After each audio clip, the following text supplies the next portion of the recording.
Chapter 228. Early the next morning, Jiang Wan had just eaten breakfast and had yet to reach the study when someone from the gatehouse came to report that he was carrying a bundle in his hand. He only said that it was for the master of Jining Wang Fu. When she asked who it was, the gatehouse could not answer and only said that it seemed to be the carriage of the Mo family Fu. This Mo family was naturally Mo Tsong's Fu in the capital. The master of Jining Wang Fu was indeed Xiao Xiao, but now that Jiang Wan was in charge, the gatehouse did not hesitate and handed it over to Jiang Wan. Jiang Wan returned to the study and threw the bundle on the desk. However, Tian Zhu said, "Young madam, why don't you open it? If there are other important matters, it would not be good to delay it." In Tian Zhu's view, if Mo Tsong came to deliver something, it was probably related to official business. Jiang Wan was not an ignorant housewife. There were some things that she could deal with very well. Now was a troubled time and time was very precious. Xiao Xiao would probably return late at night, so it was better for Jiang Wan to open it now and see what it was. Lian Xiao also hurriedly said, "Yes, young madam, after all, it is a matter of the Fu." Lian Xiao's thoughts were not as profound as Tian Zhu's. She only thought that Jiang Wan and Xiao Xiao were somewhat estranged and could not continue to be so indifferent. This matter might be an opportunity. Jiang Wan thought for a moment, then brought the bundle in front of her eyes and slowly opened it. There was nothing in the bundle, only a coat. This coat was a jet-black embroidered robe. The corner of the robe was embroidered with a dark golden qilin. It was Xiao Xiao's robe. Next to the robe was a letter. Mo Tsong returning Xiao Xiao's robe for no reason was a strange matter. Moreover, there was also a letter. Jiang Wan did not hesitate and opened the letter at the side. When the letter was unfolded, there were only two simple words on it, "Many thanks." It was the graceful small regular script that women often used, but the handwriting was neat and full of charm. With just a superficial glance, one could already feel that it was a good handwriting. It was just a letter of thanks, but the handwriting was already so unusual. The content itself was also very thought-provoking. As soon as Dewdrop saw it, her expression changed greatly. She had no choice but to think about it. Perhaps she would have found it strange in the past, but now, when she saw these things, she could not help but have a thought. With Jean Eyre as an example, how could she not be nervous? Her expression changed immediately. Tian Zhu's gaze also moved, but he did not speak. Lian Xiao opened her mouth, obviously not knowing how to deal with the current situation. Before the three of them could open their mouths, they saw Jiang Wan pick up the robe and slowly bring it to the tip of her nose. Lian Xiao and Lu Zhu stared at her nervously. Although Tian Zhu's expression was not as nervous as Lian Xiao and Lu Zhu, she did not even blink, refusing to miss a single expression from Jiang Wan. After a moment, Jiang Wan put down Xiao Xiao's robe. From beginning to end, her expression had not changed. She threw the robe back into the bundle and asked Lu Zhu, "Where is the gift for the General Fu that I prepared a few days ago?"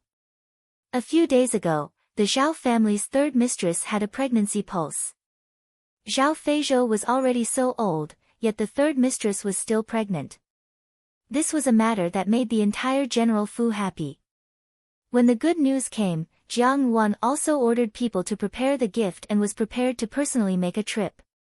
But recently, she had almost forgotten about this matter. Lu Zhu was surprised. "It has already been prepared. It is exactly according to the gift list that Steward Lin gave. Does Miss want to take a look now?" "No need." Jiang Wan stood up. "Let's go to the General Fu today." Lian Xiao's heart thumped. Obviously, she had faintly guessed in the direction that Lu Zhu was thinking. Although there was some hesitation, Jiang Wan did not wait for them to speak and took the lead to leave. The few of them looked at each other. Finally, it was Tian Zhu who walked forward and stood in front of the desk. She hesitated for a moment before reaching out to pick up the robe. She imitated Jiang Wan and waved it under her nose. "What is it?" Lian Xiao asked anxiously. Tianzhu's brows were tightly knitted, but she did not seem to fully understand. She asked with slight doubt, "Orchid?" Just like that, Jiang Ruan left the door. Steward Lin was angry but did not dare to say anything. He probably wanted to go forward and dissuade her, but in the end, when he saw Jiang Ruan's cold expression, he did not dare to go forward. In the end, he could only shrink behind the vermilion pillar of the Wang Fu's main gate and use his fingers to scratch the paint. Jin Si stood at the side with his arms crossed. Watching Steward Lin's actions, he could not help but say, "Hey, old Lin, if this pillar is scratched, will it be deducted from your salary to repair it?" Steward Lin's actions stopped abruptly, but he immediately put on a stern face and lectured, "What do you know? This old man is just worried. You, little girl, do not understand. How can you share this old man's worries? All day long, you don't know what you should do and only know how to make noise." In the end, he was lecturing Jin Si. Jin Si was stunned for a moment and did not know whether to laugh or cry. "Is there a need for you to be so nervous? Young madam is only going to the General Fu. It's just a trip to her maiden home. Why do you act as if something big happened? Those who don't know would think that something happened to young madam. That's why I said that you're blind." Steward Lin clasped his hands behind his back and looked at her. "Do you know why young madam returned to the General's Fu?" "I do. Third young madam of the Zhao family is pregnant, so young madam went to congratulate her." "This is a joyous occasion," Jin Si replied. "If she really wanted to congratulate her, why would young madam wait until you arrived? She would have brought young master back with her a long time ago. Today, when she returned, it was obvious that she went back to her maiden home in a fit of pique after an argument. I heard from Lian Qiao last night that it really made me anxious." As Steward Lin spoke, he became a little angry. Everything was fine, but he angered his wife all the way to her maiden home. "Young master really hasn't learned any of my cleverness. Women need to be coaxed. I don't think he's willing to coax her anymore." Hearing this, Jin Si began to ponder seriously. He looked at Steward Lin and said, "Speaking of which, I also feel that too many things have happened recently. First, it was Jean Eyre and Lu Zhu. Now, it's young madam and young master. This is quite a coincidence, but I don't know how it all happened. Is it because the feng shui is bad? Let's hurry up and have someone go to the temple to burn the incense of marriage. This Fu cannot tolerate such a thing." Steward Lin also expressed his agreement. On the other side, Jiang Wan brought Tianzhu and a few others to the General Fu. Her arrival was also very sudden, and she did not have any plans for the invitation. She did not even let the manservant go to greet her eldest brother in advance.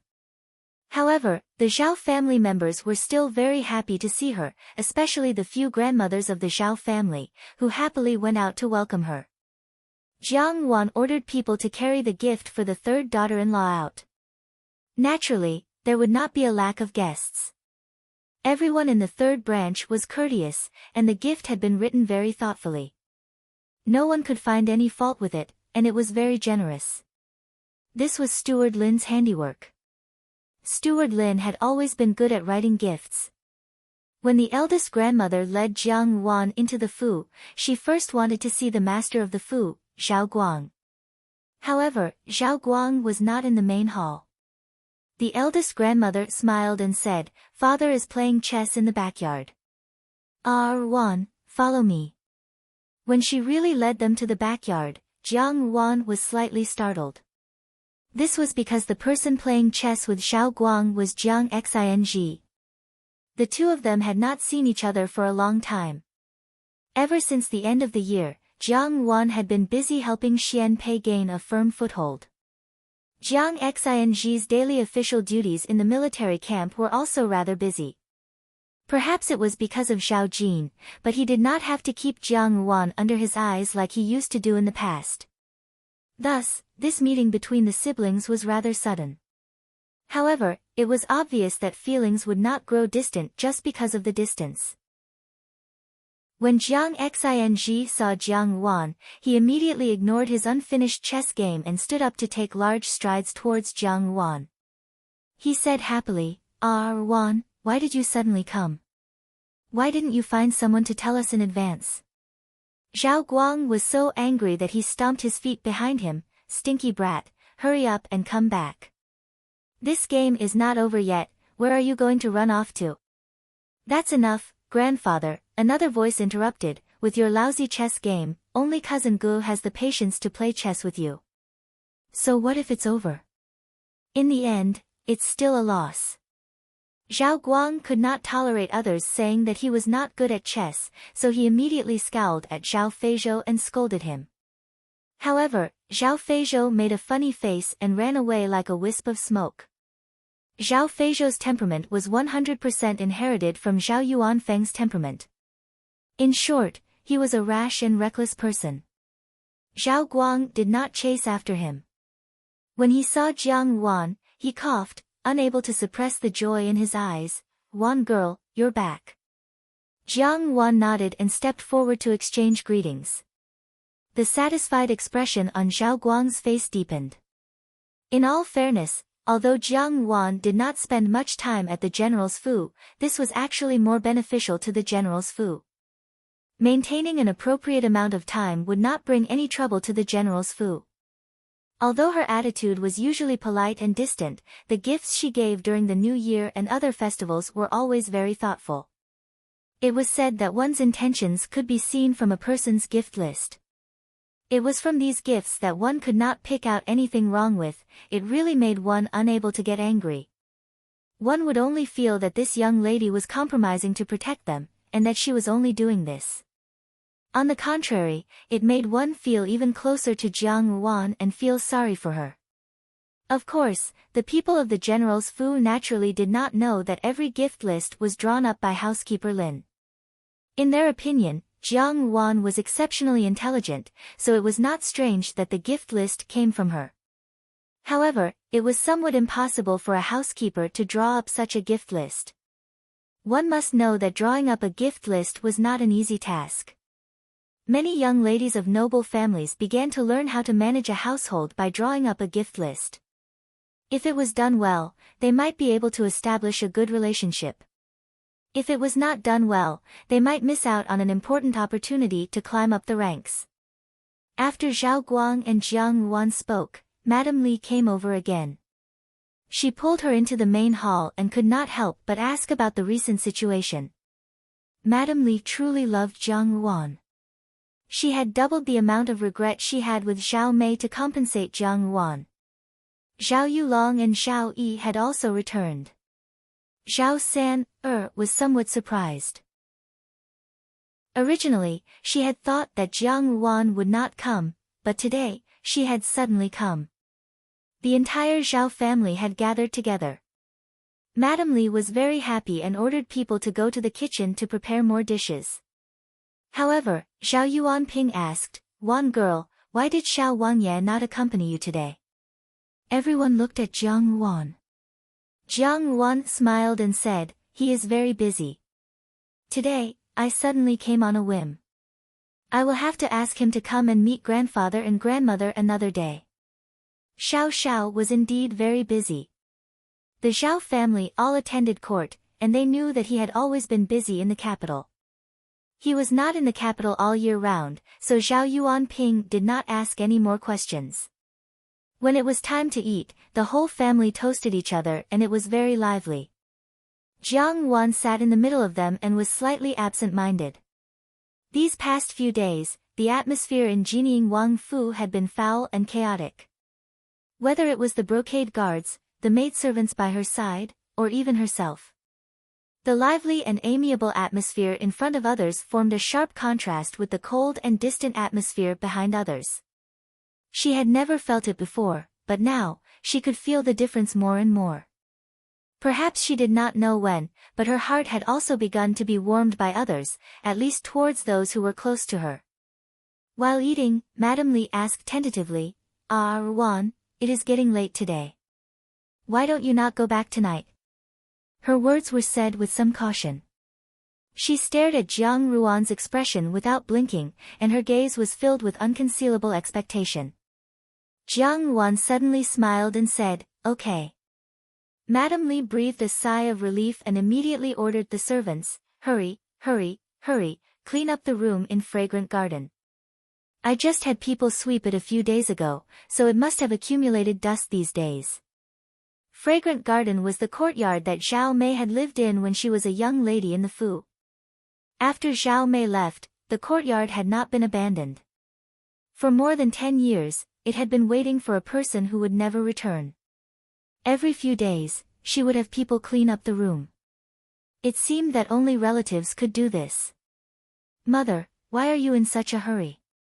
The second daughter-in-law smiled and said, "Who would have people clean up the room when they are eating? There is no need to rush. After dinner, eldest saw, third saw, and mother can continue chatting. I will have people clean up the room over there. I still have a lot of interesting stories here, but I don't know if our Wan will like them." She was a straightforward person, and her words were full of smiles, which always made people feel refreshed. Jiang Wan smiled and said, "Xiao Xiao has been very busy these past few days.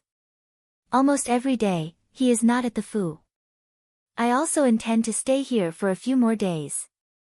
I only hope that sisters-in-law will not mind my intrusion." "It's no trouble, no trouble," third daughter-in-law was pleasantly surprised when she heard this. "That's great. Every day, I am trapped in the room and have no one to talk to. It's good that our Wan is here, I finally have company." When second daughter-in-law heard this, she pretended to be angry and said, "What are you saying? Am I not a person every day? I have been accompanying you all these days in vain." Third daughter-in-law hurriedly smiled and begged for mercy. For a moment, the room was filled with cheers and laughter, and it was very lively. When night fell, she accompanied a few of her sisters-in-law and had a good chat. By then, it was already late at night. Jiang Wan returned to Fragrant Garden and was about to freshen up and rest when she suddenly heard Tian Zhu call out in alarm, "Who is it?" Jiang Wan turned around and saw a person walk out from the shadows of the lamp. It was Jiang Xianji.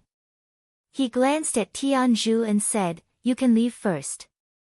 Tian Zhu was stunned, but he also knew that Jiang Wan and this brother of his had always had a close relationship, so he withdrew without a word. Jiang Wan and Jiang Xianji walked to the stone table in the courtyard and sat down. Jiang Wan smiled and asked, "Eldest brother, you are not sleeping at this late hour. Could it be that you want to chat with me?" Wan, Jiang Xianji's expression became serious. "Did he bully you?" Jiang Wan was startled for a moment before she regained her senses. The he that Jiang Xianji was referring to was naturally Xiao Xiao. She smiled, "Eldest brother, how could he dare to bully me? It has always been me who bullies others. You are worrying too much." Without waiting for her to finish speaking, she was interrupted by Jiang Xianji. Wan, you and I are siblings born from the same mother. In this world, only the two of us are the closest. Ever since we were young, you have loved to stick to me. Although we have been separated for many years, it is not that I do not understand you. Today, in this Fu, you have behaved abnormally. When you were young and angry with me, you did not cry or make a fuss. You always quietly walked away. You are used to using silence to express your dissatisfaction and avoid direct conflict. Wan, what problem did you and Xiao Xiao have? Jiang Xianji really understood her. Even though many of her thoughts had changed in this life, after a long period of interaction and the connection between siblings born from the same mother, Jiang Xianji could still see that something was wrong with her at a glance. However, Jiang Wan was somewhat helpless. "Eldest brother, there is indeed a little problem between me and him. However, if I cannot even deal with such a small problem, then you are underestimating me too much. Eldest brother can't possibly interfere in the matters between husband and wife. He did not bully me, but I saw that he was a little unhappy, so I bullied him." Seeing that Jiang Xing would not give up until he achieved his goal, Jiang Wan told him the ins and outs of the matter, only hiding the part about the quarrel with Xiao Xiao. She said, "In the end, the genie guards are his people. Love me, love my crow. Similarly, I am not happy with him joining the genie guards, so naturally, I am not happy with him.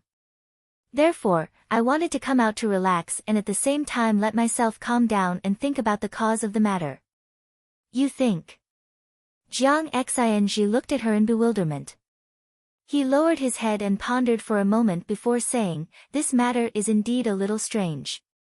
I will pay attention to it. Since this is the case, you should stay here for a few more days. Since that Xiao Xiao did not stand up for you, you deserve to be angry." He said angrily, "I should teach him a lesson." Jiang Wan smiled. Suddenly, she thought of something and said, "Eldest brother, there is something I need to tell you." Jiang Xing smiled and said, "What is it?" He suddenly looked at Jiang Wan with surprise. "Could it be that I am going to have a nephew?" "What are you talking about?" Jiang Wan did not know whether to laugh or cry. "I want to tell you that in this struggle for the throne, between the 13th prince and the 8th prince, even if they can reluctantly maintain a neutral stance, as time goes on, it will definitely be impossible. They will have to declare a side. Eldest brother, I am standing on the 13th prince's side." Oh, Jiang Xing was somewhat disappointed. Jiang Wan was talking about such an important matter, but he said, "If you did not tell me about this matter, in the end, I would still have chosen the 13th prince's side." "Why?" Jiang Wan asked doubtfully. Jiang Xing had always been a gentle and upright person. Even though he had become resolute on the battlefield, it had not obliterated the righteousness in his bones. For such a person to support another person and step into the disputes of the court was not an easy matter. "Xian Li has done things that are disadvantageous to you. Why would you choose him?" Jiang Xing snorted. "Although that Xian Pei does not appear to be easy to deal with, at least he has helped you out of trouble." "Your reasoning is simple," Jiang Wan could not help but laugh again. After exchanging a few words with Jiang Xing, she felt much more relaxed. After Jiang Xing left, she returned to her room to rest and slept well that night. For the next few days, Jiang Wan stayed in the General Fu. It was also the first time that the people of the General Fu had seen Jiang Wan move in. They could not wait to take out all the good things for her to make her happy. Everyone here was full of kindness towards her. This kind of kindness was not the kindness of strangers on the street, but came from the bottom of their hearts, from the kindness of family members. Therefore, Jiang Wan was actually much happier here than in Jining Wang Fu. The General Fu only sent someone to Jining Wang Fu to inform them that Jiang Wan would be staying here for a few more days. In Jining Wang Fu, Xiao Xiao was sitting in the study when a manservant came over and reported, "Master, there is another letter from the General Fu saying that young madam will be staying there for a few more days." The manservant also wiped away his sweat. These days, housekeeper Lin had tormented these manservants who passed on the message miserably. Ever since that day when Jiang Wan went to see the Zhao family's third mistress, she had not returned. If the first day could be said to be because it was too late to travel, then the second day could be said to be because the family had gathered together to chat. However, after this series of events, it was somewhat unbearable. The people of the General Fu were naturally open-minded and crude, so they could not see the knack behind it. However, everyone in Jining Wang Fu knew the reason behind it. Jiang Wan only lacked a few words to clearly tell them, "This Wang Fei is angry and wants to return to her maternal home." Jiang Wan still did not return. Every time the manservant sent out by the Fu to urge her, he would only bring back one piece of news: Wang Fei does not want to leave and wants to stay for a few more days. In fact, it was not good for a married daughter to stay in her maternal home for too long. However, with the status of the General Fu and Jiang Ruan's identity, no one dared to say anything. However, housekeeper Lin was scratching his ears and cheeks in his heart. He could not wait to tie Xiao Xiao up and bring him to the General Fu to offer a humble apology so that he could coax the mistress of the Wang Fu back. Housekeeper Lin probed, "Master, when are you going to personally go to the General's residence to take a look?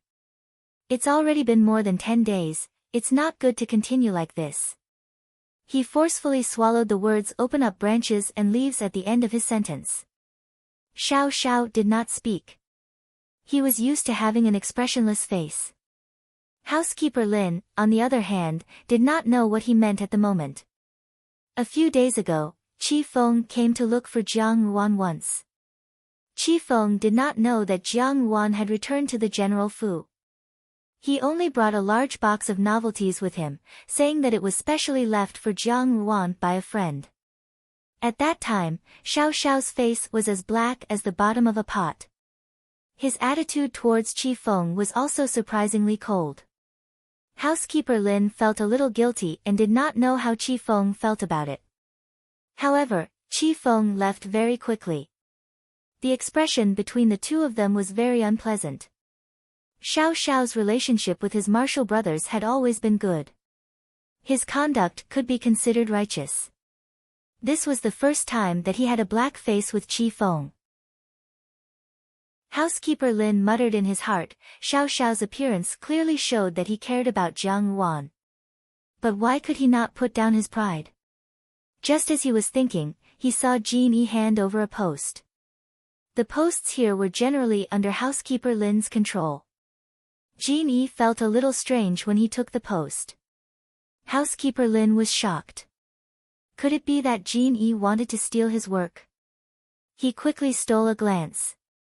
With his superior eyesight, he could tell with just a glance that the invitation was from the Mo residence.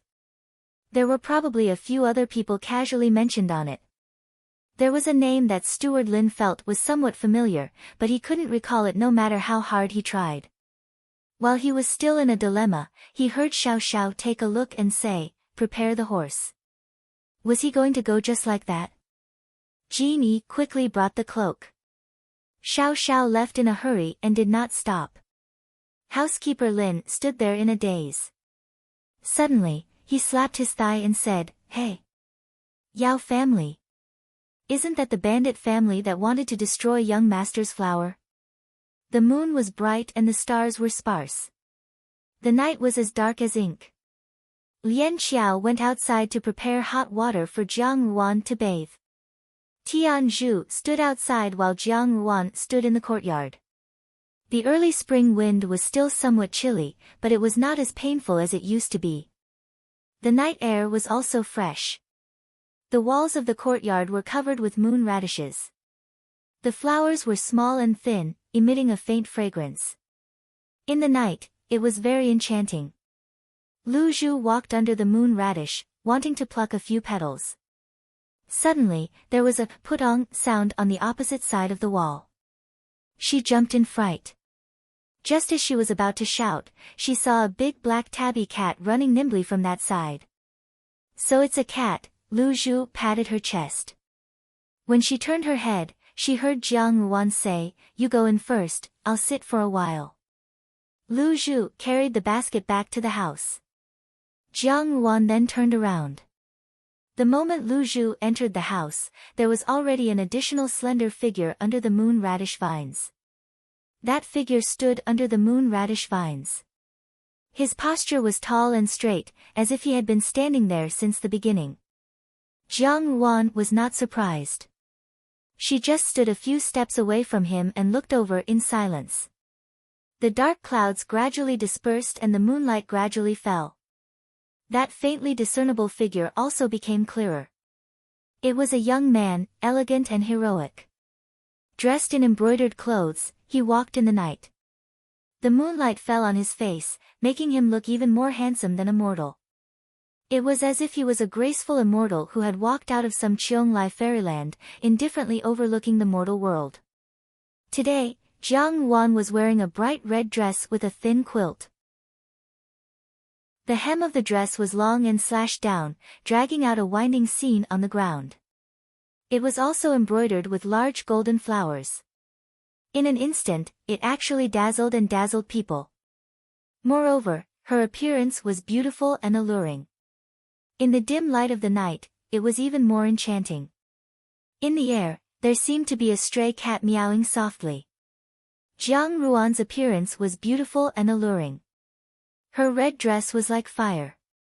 She was graceful, yet she gave off a layer of austere aura. She said, "What matter does Wang Ye have to pay a visit in the middle of the night?" The young man's black clothes were like brocade. His appearance was elegant and heroic.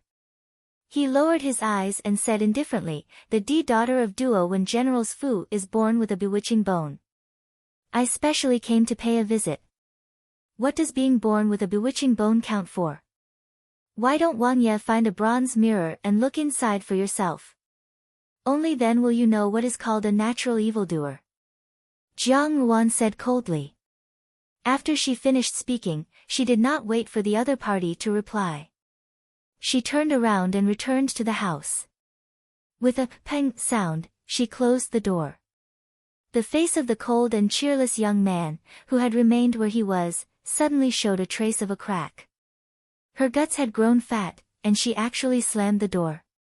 It was one of the imperial bodyguards who stretched out his hand. Xiao Xiao looked at him with an unfriendly expression. Jean San's legs turned to jelly as he whispered, "Master, this won't do. Young madam will definitely not forgive you." Sure enough, she was still angry. Xiao Xiao pursed his lips. His gaze towards the door suddenly became somewhat at a loss. Chapter 229. Xiao Xiao stood silently in the night. After the time it took to burn half an incense stick, the door was slammed open and Jiang Ruan's cold voice sounded, "Still not coming in? AI, young madam is indeed an extraordinary woman with a broad mind and courage." Jean San exclaimed in admiration, "Tolerant and magnanimous, it's really hard to find someone like you." She spoke so happily that she had long forgotten who had said, "Young madam will definitely not forgive you." Xiao Xiao, however, was not in the mood to listen to her random flattery. The moment the door opened, he decisively dashed in. When he entered the room, even Lu Zhu was startled and stammered, Wang Ye. "You can leave first," Jiang Ruan said to her. Lu Zhu looked at Jiang Ruan with some hesitation, but still complied and left. After Lu Zhu left, there were only the two of them left in the room. Jiang Ruan sat down in front of the table and calmly waited for Xiao Xiao to speak first. Xiao Xiao was silent for a moment before he sat opposite her. After thinking for a while, he finally asked, "You know? What do you think?" Jiang Ruan asked in return. Xiao Xiao did not know how to respond. After a moment, he said, "I'm sorry, I didn't inform you beforehand." Jiang Ruan glared at him, "If you had informed me beforehand, how could you have put on such an act? I'm afraid it would have been seen through long ago." Xiao Xiao was stunned when he heard this, then he looked at Jiang Ruan with some surprise, "Then you're not angry?" "I'm angry," Jiang Ruan said coldly. Xiao Xiao was startled again, "Why? You're asking me again?" Jiang Ruan was so angry that she laughed, "Xiao Xiao, your subordinates are people, but is my maidservant not people? Since you're putting on an act, then Jean Eyre must also be putting on an act. It's only the two of you, master and servant, that won't be a problem. You must feel sorry for my Lu Zhu. I know that you usually only want to achieve your goal, and you don't need to show any mercy. If you did, then the brocade guard wouldn't need to continue working. But Xiao Xiao, you shouldn't have used these methods on my maidservant." These words were spoken quickly and anxiously. It was obvious that she had hidden them in her heart for a long time. Jiang Ruan's resentment towards Xiao Xiao was also quite deep. After she finished speaking, she waited for Xiao Xiao's reply. Xiao Xiao was slightly startled, and then said, "I didn't order it." Jiang Ruan stared blankly, only to hear Xiao Xiao's voice, "Jean Eyre did not know about this beforehand and only felt suspicious. That day, he did not report to me and only investigated on his own. Later, after the matter was clarified, he told me." Before that, he had already begun acting with Lu Zhu. You're saying that Jin Eyre decided to do this on his own? Jiang Wan frowned. Xiao Xiao replied, he suspects that there is someone behind Liao Meng, and that person might be related to the southern border. If he were to be forcefully exposed, I'm afraid that Lu Zhu would be in danger. Moreover, the people of the southern border are extremely cunning. If Jin Eyre had made even the slightest mistake, he might have killed Lu Zhu in order to achieve the same goal of keeping us at odds. Although these words did not directly plead on Jin Eyre's behalf, they explained Jin Eyre's motive for doing so. Xiao Xiao looked at Jiang Wan. How did you find out? Other than Xiao Xiao and Jin Eyre, the other embroidered uniform guards did not know about this matter. In order to ensure that nothing went wrong, and also in order not to beat the grass and alert the snake so that they could ascertain the mastermind, they had kept their mouths shut. Naturally, Jiang Wan could not have been told by anyone, so she could only have pushed it out herself. Jiang Wan rolled her eyes at him and said, I'm not clear about Jin Eyre's temperament, but he is very particular about having tender and protective feelings for the fairer sex. As long as he treats women who have no ill intentions, he always leaves some leeway. Moreover, he is used to mingling in brothels, so he has seen all kinds of women's tricks. That Liao Meng is also not a stunning beauty. In my opinion, she is not even as beautiful as the top courtesan in the brothels, so how could Jin Eyre have a whole new level of respect for her? This, on the contrary, feels strange. The mastermind indeed had sinister intentions. Now that he thought about it, he had first used Liao Meng to cause discord between Jin Eyre and Lu Zhu. Moreover, Xiao Xiao and Jiang Wan both had a protective temperament, and they had a kind of pride in their bones. Naturally, they would not be willing to admit defeat easily. Once such people became stubborn on the same issue, it would only result in a dispute that was difficult to reconcile. Of all the things in the world, the most difficult to control was the human heart. Once there was a flawed seed, the crack would only grow bigger and bigger. If at this time, some external factors were added at the right time, it was inevitable that there would be a split. Therefore, there was Yao Niannian and Qi Feng. Qi Feng originally had some other thoughts about Jiang Wan, but because of Xiao Xiao and Jiang Ruan's status, he had hidden those feelings deep in his heart. However, this did not mean that Xiao Xiao was completely without a grudge. Deep down, Xiao Xiao was an extremely strong man. If there was another man who coveted his woman, he would always be unhappy. Moreover, witnessing such a scene with his own eyes was so glaring to the eye.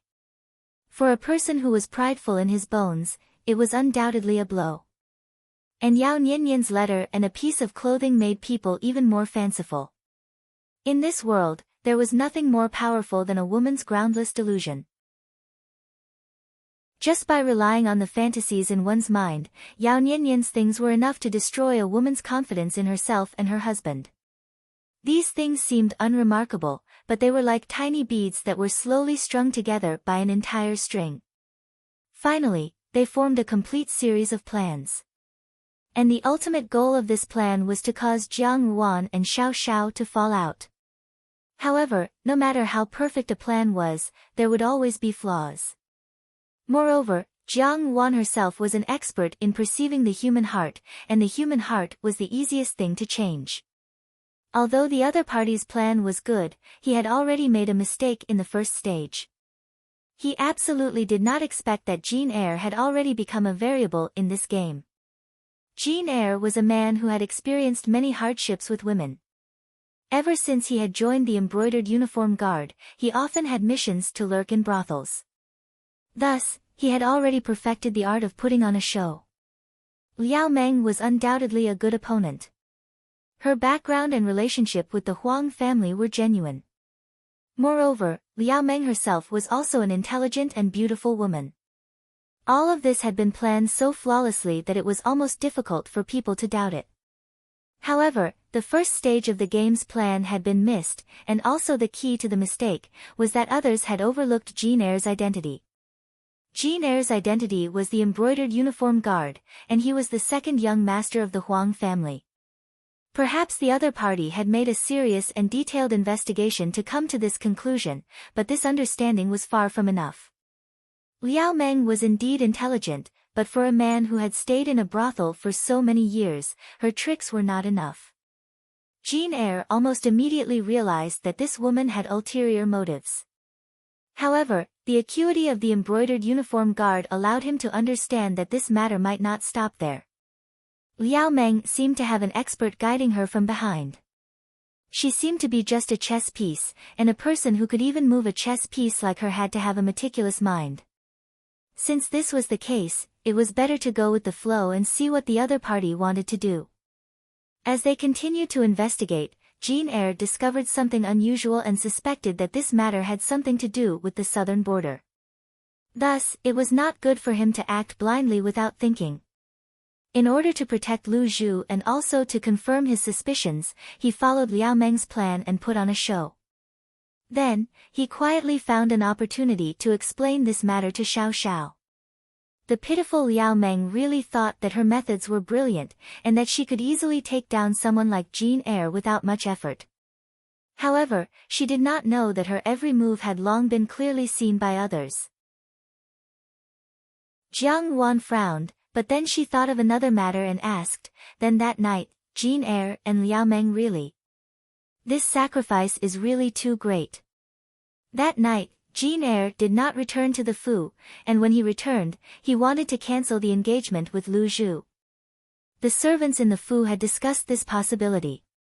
Jiang Wan had inadvertently overheard it and felt that it was absurd, but now that she thought about it, she still had to ask about it. At least, she could ask this question on behalf of Lu Zhu. Xiao Xiao did not expect that she would still remember this, and he was stunned for a moment before he shook his head and said, "No, Jane Eyre has a way to extricate himself."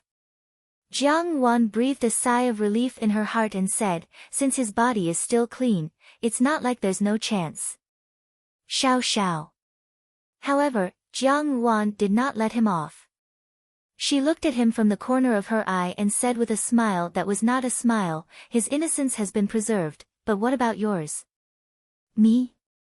Xiao Xiao was puzzled by her words. However, he heard Jiang Ruan's unhurried words, "These days, haven't you and Yao Nianyan put on a good show? Did she take advantage of you in any way, or did she beat you at her own game and lose weight?" Xiao Xiao was startled, and a trace of helplessness flashed through his eyes. These days, in order to observe the movements of the Yao family, even he had indeed done some concealment. However, it was not as blatant as Jiang Wan had said. The Yao family was also very clever. They probably understood that if they directly sent him an invitation, it would be too obvious, and he would definitely not go. Therefore, they only used a roundabout way to save the country, and always relied on the Mo Fu or other colleagues Fu that had relations with Xiao Xiao to approach him. Most of the time, Xiao Xiao just watched coldly from the seat and did not say anything. He said, "No, I am clean and honest." "Clean and honest?" Jiang Wan played with these 4 words, and suddenly said, "What's the matter with the clothes?" She finally asked the key point. Even though she knew that it was an act, the clothes were still an eyesore in her eyes, and she only wanted to cut them and throw them far away. Xiao Xiao was startled. Thinking that Jiang Wan had always been brooding over this matter, he did not know whether to laugh or cry. The matter of the clothes was an accident. That day, someone at the banquet had accidentally tipped over a wine cup and spilled wine on him. He had always liked cleanliness, so after changing his clothes, he had casually thrown it into the banquet. He had forgotten to throw it away, but he did not expect that it would be taken away by someone. Naturally, that person was Yao Nianyan. When Yao Nianyan's letter and clothes arrived, Xiao Xiao himself was also confused. He called Mo Tsong to ask about it. It turned out that on that day, Yao Nianyan had somehow been splashed with water, and someone had conveniently used the clothes that Xiao Xiao had tossed aside to drape them over her body. After Yao Nianyan returned to the Fu, she personally washed Xiao Xiao's robes and sent the letter to the Wang Fu. It had to be said that this move was extremely ingenious. Not saying anything was better than 1,000 words. If it were some of the more powerful wives, they would have already started quarreling with their husbands.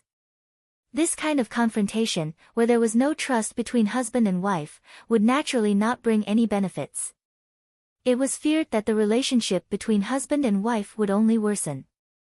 Now that he thought about it, the person who had splashed wine on Xiao Xiao at the banquet had also done it on purpose. They had long known about Xiao Xiao's habit of liking cleanliness. Even if Xiao Xiao himself did not forget to change his clothes, he would still have a way to get his hands on them. Xiao Xiao then explained the ins and outs of the matter to Jiang Yuan. When Jiang Yuan heard this, although she still had a dissatisfied expression on her face, her gaze softened. It had to be said that Xiao Xiao's explanation was quite in line with her intentions. At least, the words clean and honest were indeed worthy. However, this was also related to Xiao Xiao's own temperament. Everyone knew that Xiao Xiao was used to being cold and indifferent. Naturally, he would not do anything out of line at the banquet. If he had really spoken gently to Yao Niannian, that would have been very suspicious. Jiang Yuan had only just understood when Xiao Xiao began to ask, "You knew about Jane Eyre's matter. When did you know that I was acting?" "I knew from the beginning." Jiang Yuan snorted, "You are a person who is protective of your own, but Jane Eyre and you probably also want to protect me. In any case, Jane Eyre is a man. If you did not have any other intentions towards him, why would you protect him and offend me? It's just that the matter was too abnormal from the beginning." "I'm not a fool." Xiao Xiao. Jiang Ruan's words were completely gilding her own face. However, when she thought about it carefully, she could hear the unusual meaning behind it. Xiao Xiao was indeed a person who was protective of his own. If it had been someone else but Jiang Yuan, he would definitely have stood on Jane Eyre's side. This was a kind of equal trust that a leader had towards his subordinates. Moreover, this subordinate also had brotherly feelings. However, with Jiang Yuan, Xiao Xiao was not the same. Perhaps this meant that he valued a lover over a friend, but how could it not be? The person who had set up this trap undoubtedly understood Xiao Xiao very well. This trap had fully considered Xiao Xiao's character and characteristics, and calculated his reaction to every matter. However, there was only one thing that they had overlooked, or perhaps they were unwilling to admit, and that was that times had changed.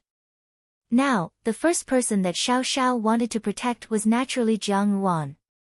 Therefore, when Xiao Xiao had misunderstood Jiang Yuan and become distant, Lu Zhu was suspicious, Lian Qiao was suspicious, and even Tian Zhu was somewhat suspicious.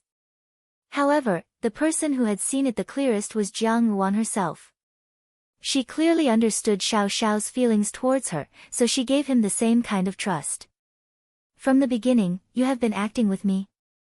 Xiao Xiao was flabbergasted. Immediately after, he said somewhat awkwardly, "Qi Feng." "It was also on purpose." Jiang Yuan calmly said, "Although this matter is very unfair to him, if we are to put on an act, we have to do it properly. If I act like this, they will only feel that their plan is progressing so smoothly. Complacent, they will inevitably give themselves away.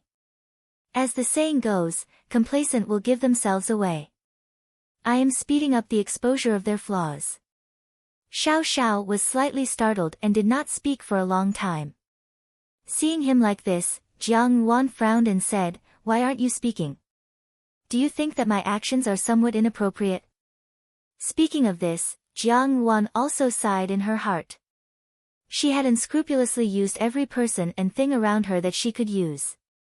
This had become a long-standing habit in this lifetime, and it could not be changed in a short period of time. She understood the feelings that Qi Feng had for her. It was not that she did not feel guilty for using such feelings, but no matter how deep the guilt was, it could not compare to her determination to protect her own people. "I just feel," Xiao Xiao shook his head, looked at her and said, "there is also a tacit understanding between you and me." Jiang Yuan did not expect him to say this. She was slightly startled and met Xiao Xiao's serious gaze. She did not know why, but her face turned red and she looked away somewhat uncomfortably. Although they were already husband and wife, sometimes the words that Xiao Xiao said could always make people blush and their hearts beat faster. When a serious person said sweet words, it always made people particularly happy.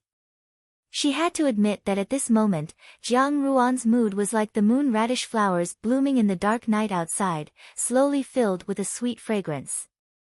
But what did Xiao Xiao say just now? Tacit understanding. Jiang Ruan lowered her eyes and her gaze fell on the youth in black opposite her. Indeed, the arrangement of this elimination was indeed ingenious. Even if Jiang Ruan saw it herself, she had to admit that the other party had put in a lot of effort. It seemed to be an extremely inconspicuous matter, and there was nothing special about it, but the turning point was inevitable, causing people to be led by the nose and walk into the trap. Jiang Ruan was also an expert in guessing people's minds. This elimination took advantage of the weakness of human nature and the distrust in their interactions to expand infinitely. However, this ingenious plan was seen through from the beginning, and now it was just a joke. Why was this so? Naturally, it was because of the tacit understanding between them. Jiang Ruan and Xiao Xiao actually did not inform each other in advance. Both sides did not know each other's plans, but by relying on absolute trust and tacit understanding, they completed a flawless performance. Because there was no prior discussion, one could not see any flaws, and only felt that it was incomparably real. This was tacit understanding. While she was contemplating, Xiao Xiao suddenly walked in front of her. Jiang Ruan was startled, but Xiao Xiao reached out and pressed her shoulder. He moved closer to her ear and whispered, "Since you are not angry, then follow me back to the Fu." "What Fu?" Jiang Ruan said snappily, "Grandfather and the others are all asleep, there is no need to disturb them." "Then go back quietly." Xiao Xiao was unforgiving, "I will carry you and climb over the wall." The dignified Jinying Wang was so fond of climbing over the wall, liked to carry out night raids before marriage, and still liked to do so after marriage. If word got out, people would really laugh their heads off. Jiang Ruan said, "Are you not afraid that grandfather and the others will see that I am not here tomorrow morning and report to the authorities?" Xiao Xiao pursed his lips. He could not bring his own wife home. What kind of logic was this? Even if there was such a logic, it would still have to be changed. However, Xiao Xiao could do nothing about this logic, but he could not do anything about Jiang Ruan.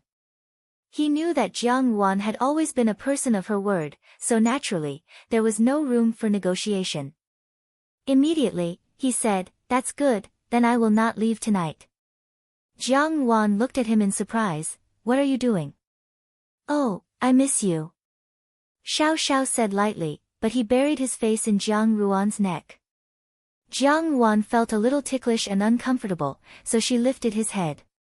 Unfortunately, Xiao Xiao did not move an inch. Jiang Ruan was both angry and amused, so she simply ignored him. She had never felt that Xiao Xiao was so clingy. Was it really true that absence makes the heart grow fonder? Thinking of these words, Jiang Ruan's face suddenly turned red again, and she hurriedly interrupted her wandering thoughts. "Are you here to cause trouble for me? Quickly go back and leave before anyone notices. I also want to take a bath, don't laze around without moving." When Xiao Xiao heard this, he immediately let go of Jiang Ruan. Jiang Ruan thought that he had understood her words and wanted to leave, but she did not hear any movement for a long time. Somewhat puzzled, she looked back at him and almost fainted from anger.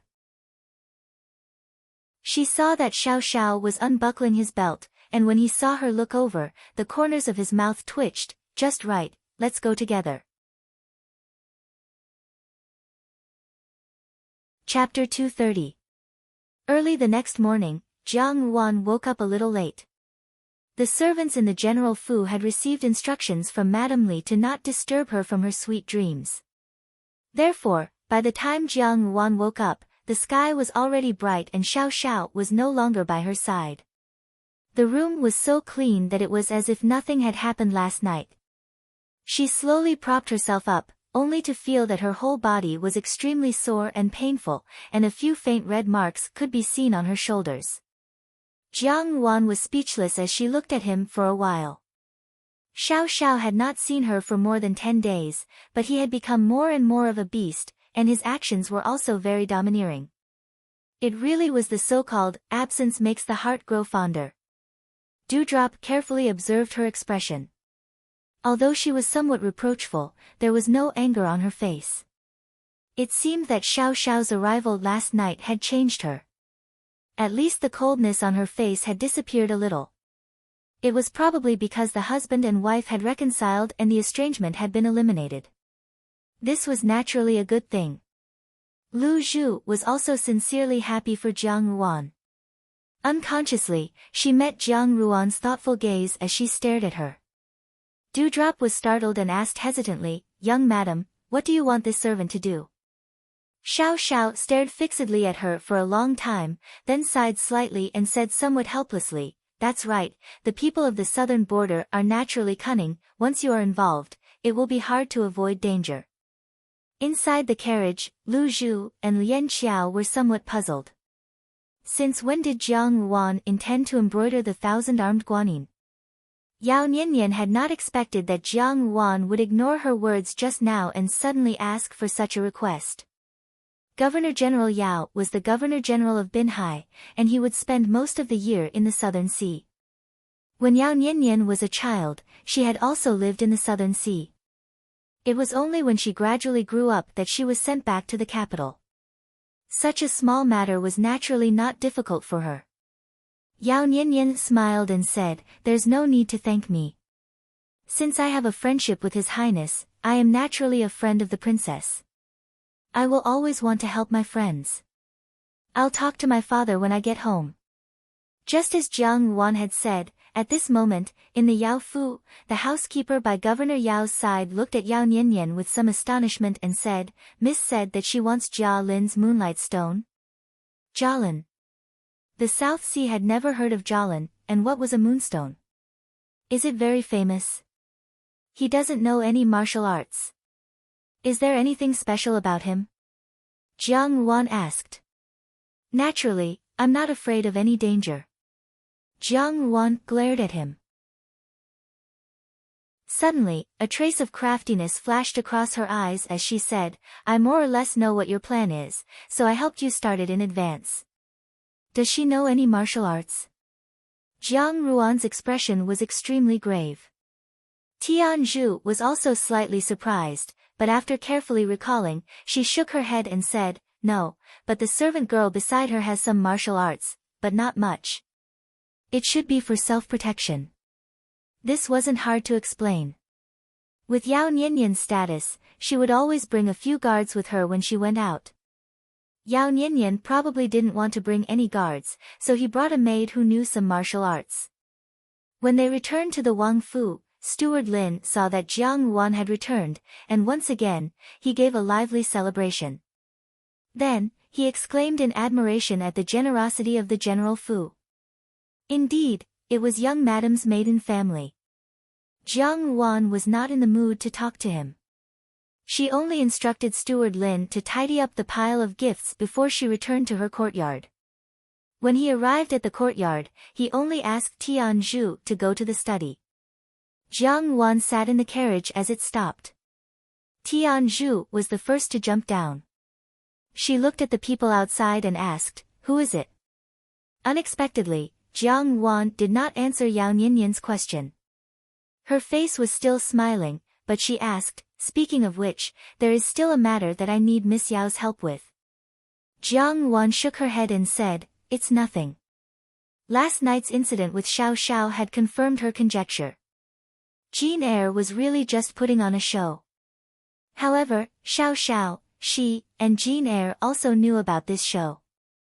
However, Lu Zhu was the one who didn't know. What kind of feelings did Lu Zhu have for Jean Eyre? Other people's lives and feelings could not be decided by her. Thus, how this matter was resolved would depend on Jean Eyre and Lu Zhu themselves. Jiang Ruan sighed softly and said to Tian Zhu, "Pack up your things.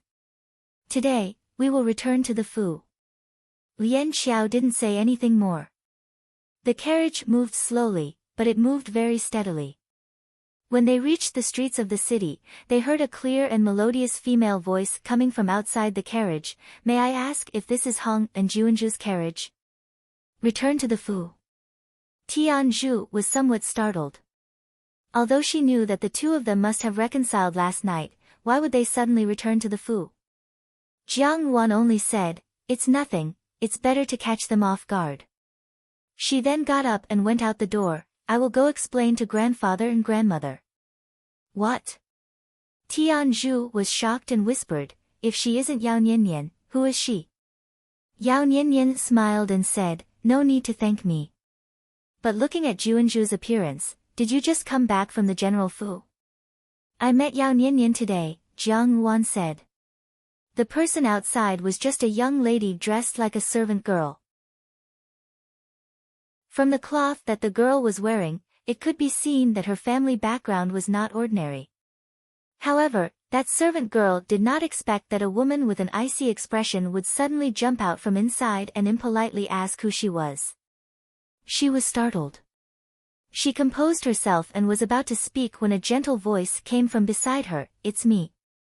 My servant girl was rude and offended Junju. I hope that Junju will be magnanimous enough to forgive me.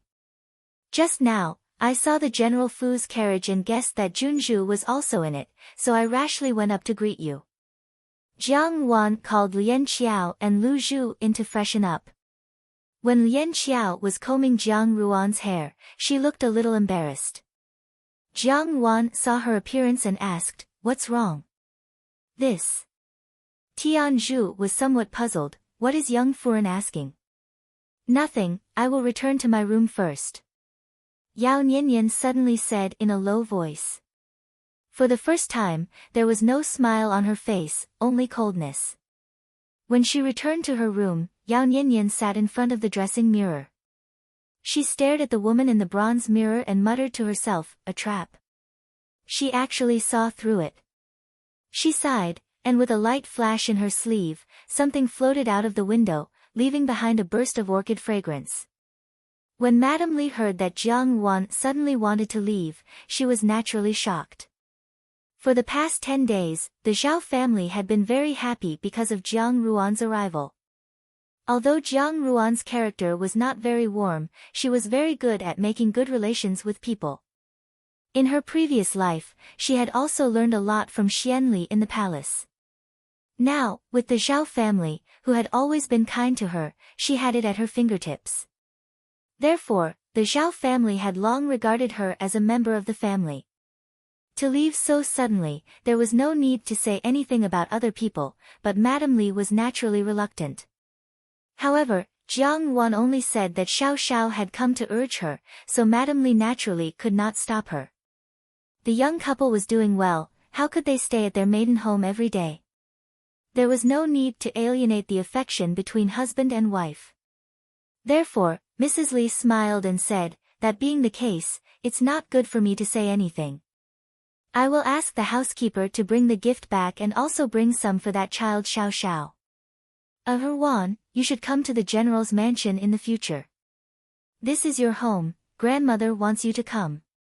Yao Niannian stood motionless, his gaze following the direction of the carriage's departure.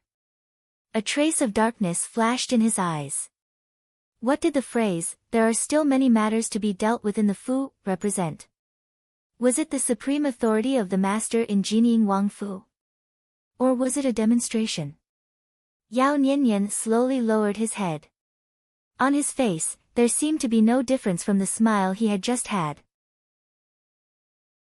Maintaining his indifferent appearance, he said, "Let's go. There is no need for me to expose her. She can no longer use this identity. And in such a short period of time, it is not so easy to find the identity of a family member of a high-ranking official who can be close to the center of the court." Jiang Wan glared at him, but did not dwell on this issue. She had not been in the Fu these past few days, so even if Xiao Xiao wanted to tell her, he could not. Thus, she said, "Previously, I felt that it was a little strange. It was probably intuition. I always felt that she was very different from the first time I met her, so when I saw her on the street today, I deliberately tested her. Jiang Wan recounted the matter of asking Yao Nianyan to help her find the moonlight stone on the street, and then said that Jia Lin was just a place that I randomly made up.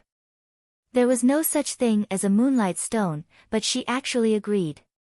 Obviously, she was very unfamiliar with the South Sea region. Yao Nianyan had followed Governor General Yao to work in Binhai since he was a child. How could he not be clear about such a small matter? There must be something wrong with her. Jiang Ruan's gaze sank, and she slowly said, "Let me guess, she is from the southern frontier." Jiang Wan was stunned for a moment when she saw his worried expression, and then she immediately pulled him into the room and closed the door. Xiao Xiao quietly let her do all this. When Jiang Wan pulled him to the study table to sit down, he unhurriedly poured a cup of tea for Jiang Wan. "Speak slowly. It just so happens that maternal grandmother's birthday is approaching, and I intend to embroider a figurine with 1,000 hands for rent. However, that figurine must be made with beads. I heard that the Jia Lin area of the South Sea is rich in moonlight stones, which are used to polish the beads. However, recently, there have been no such beads in the shops in the capital. I know that Yao Darren is the governor of Binhai, so the next time you go to the South Sea, can you bring some for me? I will be very grateful." Jiang Wan smiled slightly and interrupted what he was about to say. "No need to say more, I have already decided. If the southern frontier colludes with Xianli, sooner or later, Xianpei will also be affected. I can't let this happen." Xiao Xiao was slightly startled, as if he was trying to figure out the meaning of Jiang Ruan's words, and then said, You want to expose her?" Xiao Xiao asked. Tianzhu shook her head. "I didn't discover anything." "Why does young madam ask this? Miss Yao is just an ordinary young lady, how could she know martial arts?" There had always been a lot of intelligence in the embroidered uniform guard, and Yao Nianyan was also one of the top young ladies in the capital. Everything about her was naturally known by everyone. With such a Yao Nianyan, why would Jiang Wan suddenly ask if she knew martial arts? Tianzhu was puzzled, but she saw Jiang Wan slowly lower her head and say, "She is not Yao Nianyan." It was like punching cotton, and no amount of strength could be exerted. Any words that could anger others, when it came to Jiang Wan, did not seem to care at all. Watching the carriage go far away, the servant girl beside Yao Nianyan indignantly said, "Miss, she must have done it on purpose." In her heart, she must have been very angry, but on the surface, she pretended to be calm and indifferent. "It must be so. Miss, it would be better if you changed your clothes." Lian Xiao's face was red as she looked at the back of Jiang Ruan's neck.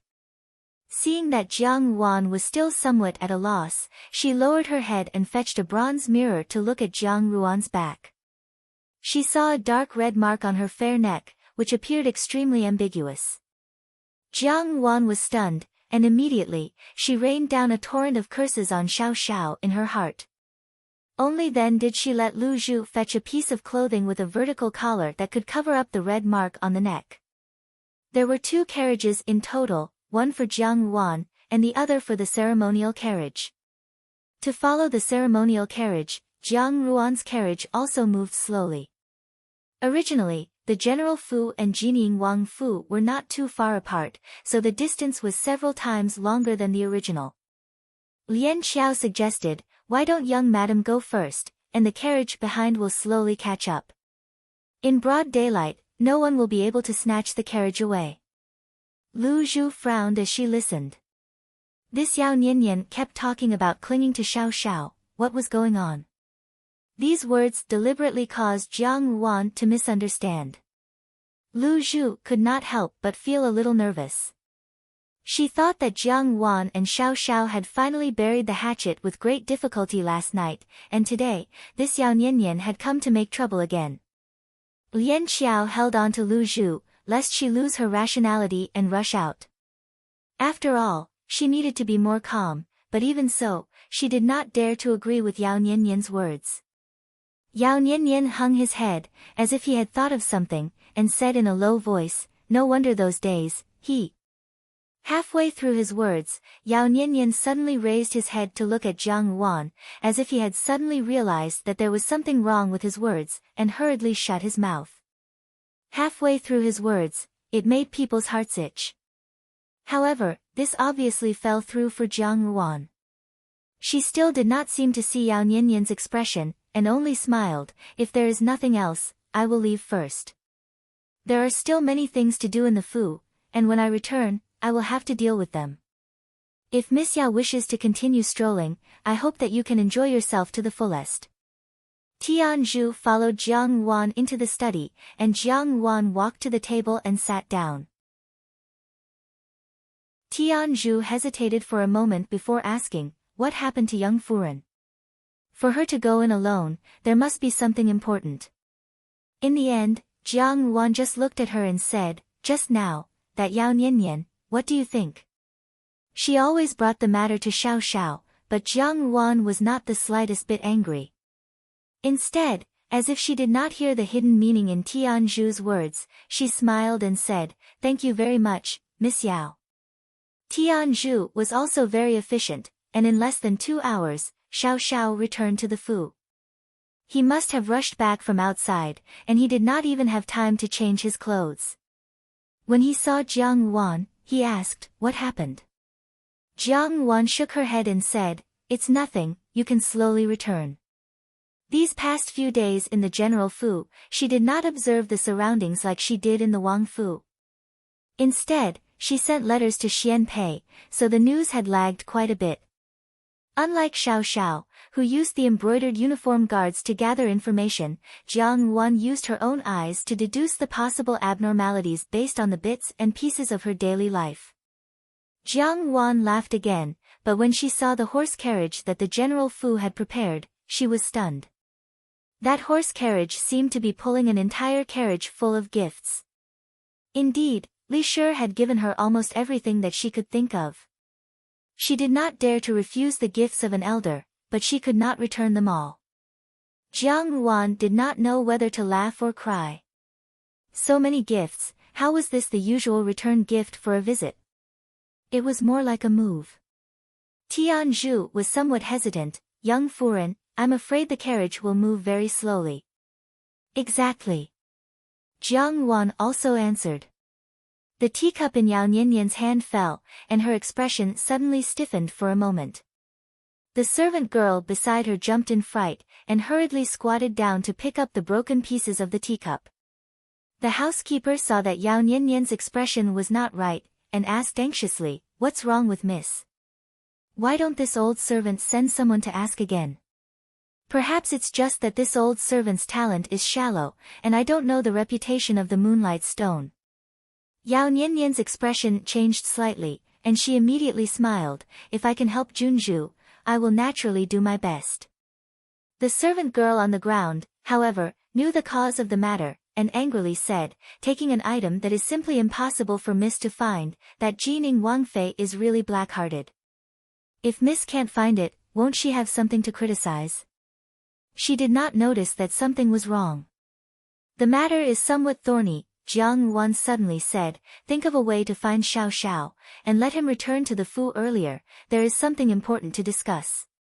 These words were spoken very amiably, without any airs, as if she was talking to an old acquaintance.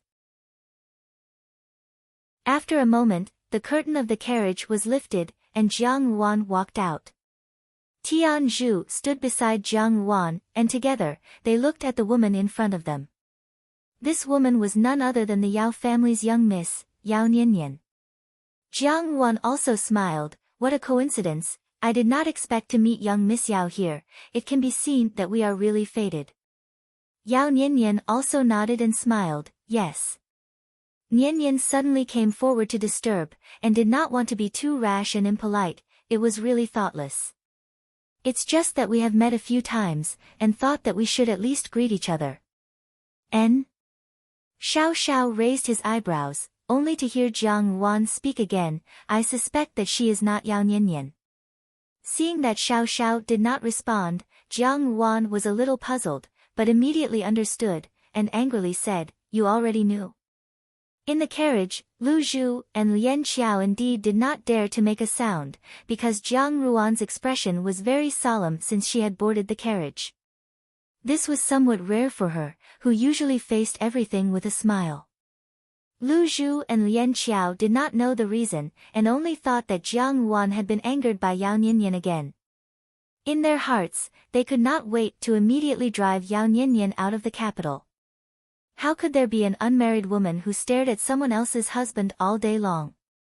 The Yao family's status would never allow Yao Nianyan to come to the genie Wang Fu as a concubine, but Yao Nianyan's current attitude was clear as day. She basically had the goal of entering the household. Could it be that she still wanted to be on equal footing with Jiang Ruan?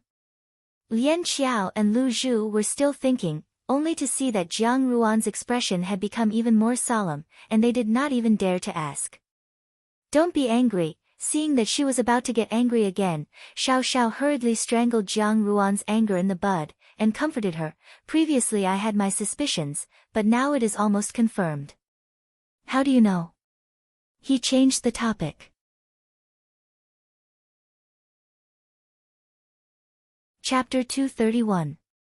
Jiang Ruan, follow them on the road. If they cannot commit suicide, think of a way to kill them.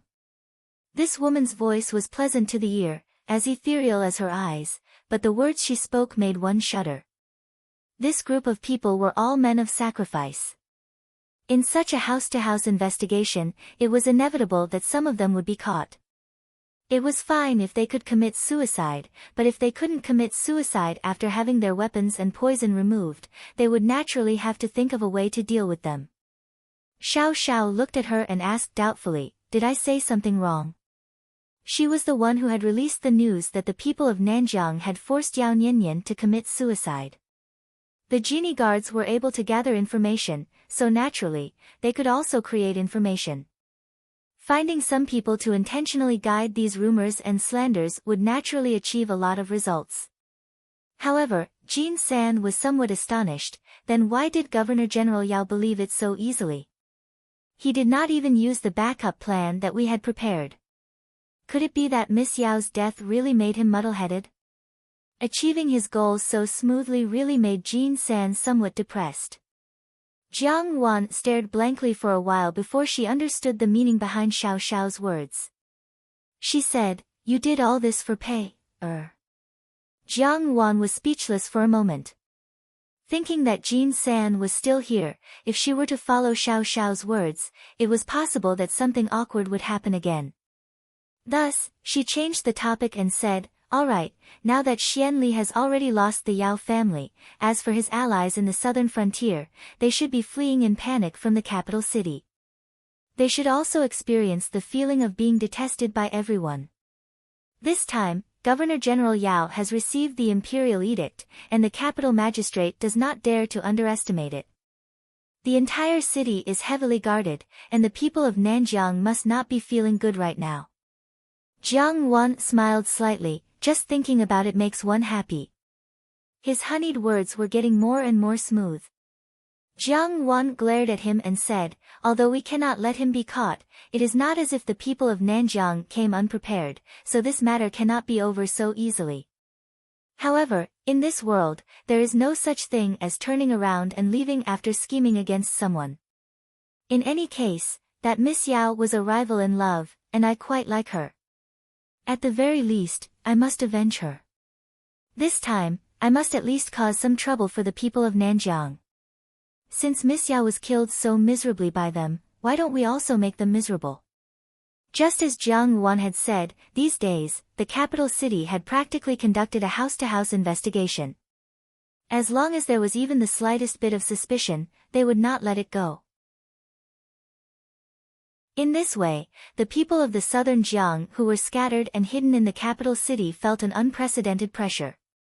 All along, they had been in the dark while others were in the light. This time, when it was their turn to be in the light while others were in the dark, for the first time, they actually felt helpless. The more he thought about it, the more resentment he felt. Wasn't the Yao clan a little too arrogant? They were so brazen in blocking his path, yet they had forgotten that they were the spies from another country.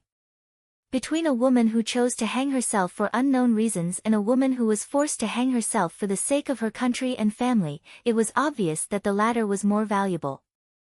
Jean-san was taken aback and said, "I see. I didn't expect Governor General Yao to love his daughter so dearly, but in the end, he still wants to make use of her. It looks like his feelings aren't all that sincere after all. Do you think I don't want to?" The woman said coldly, "Acting rashly will only expose both you and me." In a courtyard not far from the capital city, Yuan Chuan stood with his hands clasped behind his back. Looking at the signal sent by his subordinate, he sighed and shook his head, "We've been exposed." Although no problem could be found, the entire Yao Fu was in mourning. Governor General Yao had only gotten such a daughter when he was middle-aged. She had always been a precious daughter whom he had cherished dearly, yet now, she had passed away. One could well imagine the blow he had suffered. He didn't even want to participate in the fight for the throne in the imperial court anymore. He only felt disheartened and grieved for his daughter wholeheartedly. Yao Nianyan had always been gentle and proper, and he was also generous in his conduct. For him to hang himself like that, something must have happened. However, no matter how they investigated, they could not find anything. When they asked the servants in the Fu, Yao Nianyan's personal servant girl said that Yao Nianyan had been acting rather strangely recently. He was different from how he was in the past, and occasionally seemed to have something on his mind. When everyone heard this, they were even more certain that Yao Nianyan had hanged himself for some reason. For a moment, the entire Yao Fu was in so much pain that they wished they were dead. However, Yuan Chuan and the others didn't expect that Xianli was also too busy to take care of himself at this moment. In the 8th Prince's Fu, Xianli looked at the letter in his hand. The corners of his mouth stiffened, and then his complexion became extremely ashen. His voice was neither light nor heavy, but it contained a deep anger as he said, "Why would the Yao family seek refuge with Xian Pei? What's going on?" "Insignificant skill," Xiao Xiao said disdainfully. "Xia Qing is much more brilliant than him." Xia Qing was a Jinling divine physician, so she naturally had a way to detoxify the poison. However, the Yao family has already buried Yao Nianyan's body, so we can't see the poison. "Xia Qing can't detoxify it," Xiao Xiao said. The Yao family's precious daughter had died, so it was only natural that she should be buried early. At this time, if Xia Qing were to jump about, who knew what other people would think? However, medical skills were particular about looking, listening, questioning, and feeling the pulse.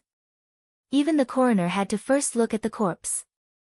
Without seeing Yao Nianyan's corpse, Xia Qing was afraid that she wouldn't be able to resolve the Nanjiang people's methods.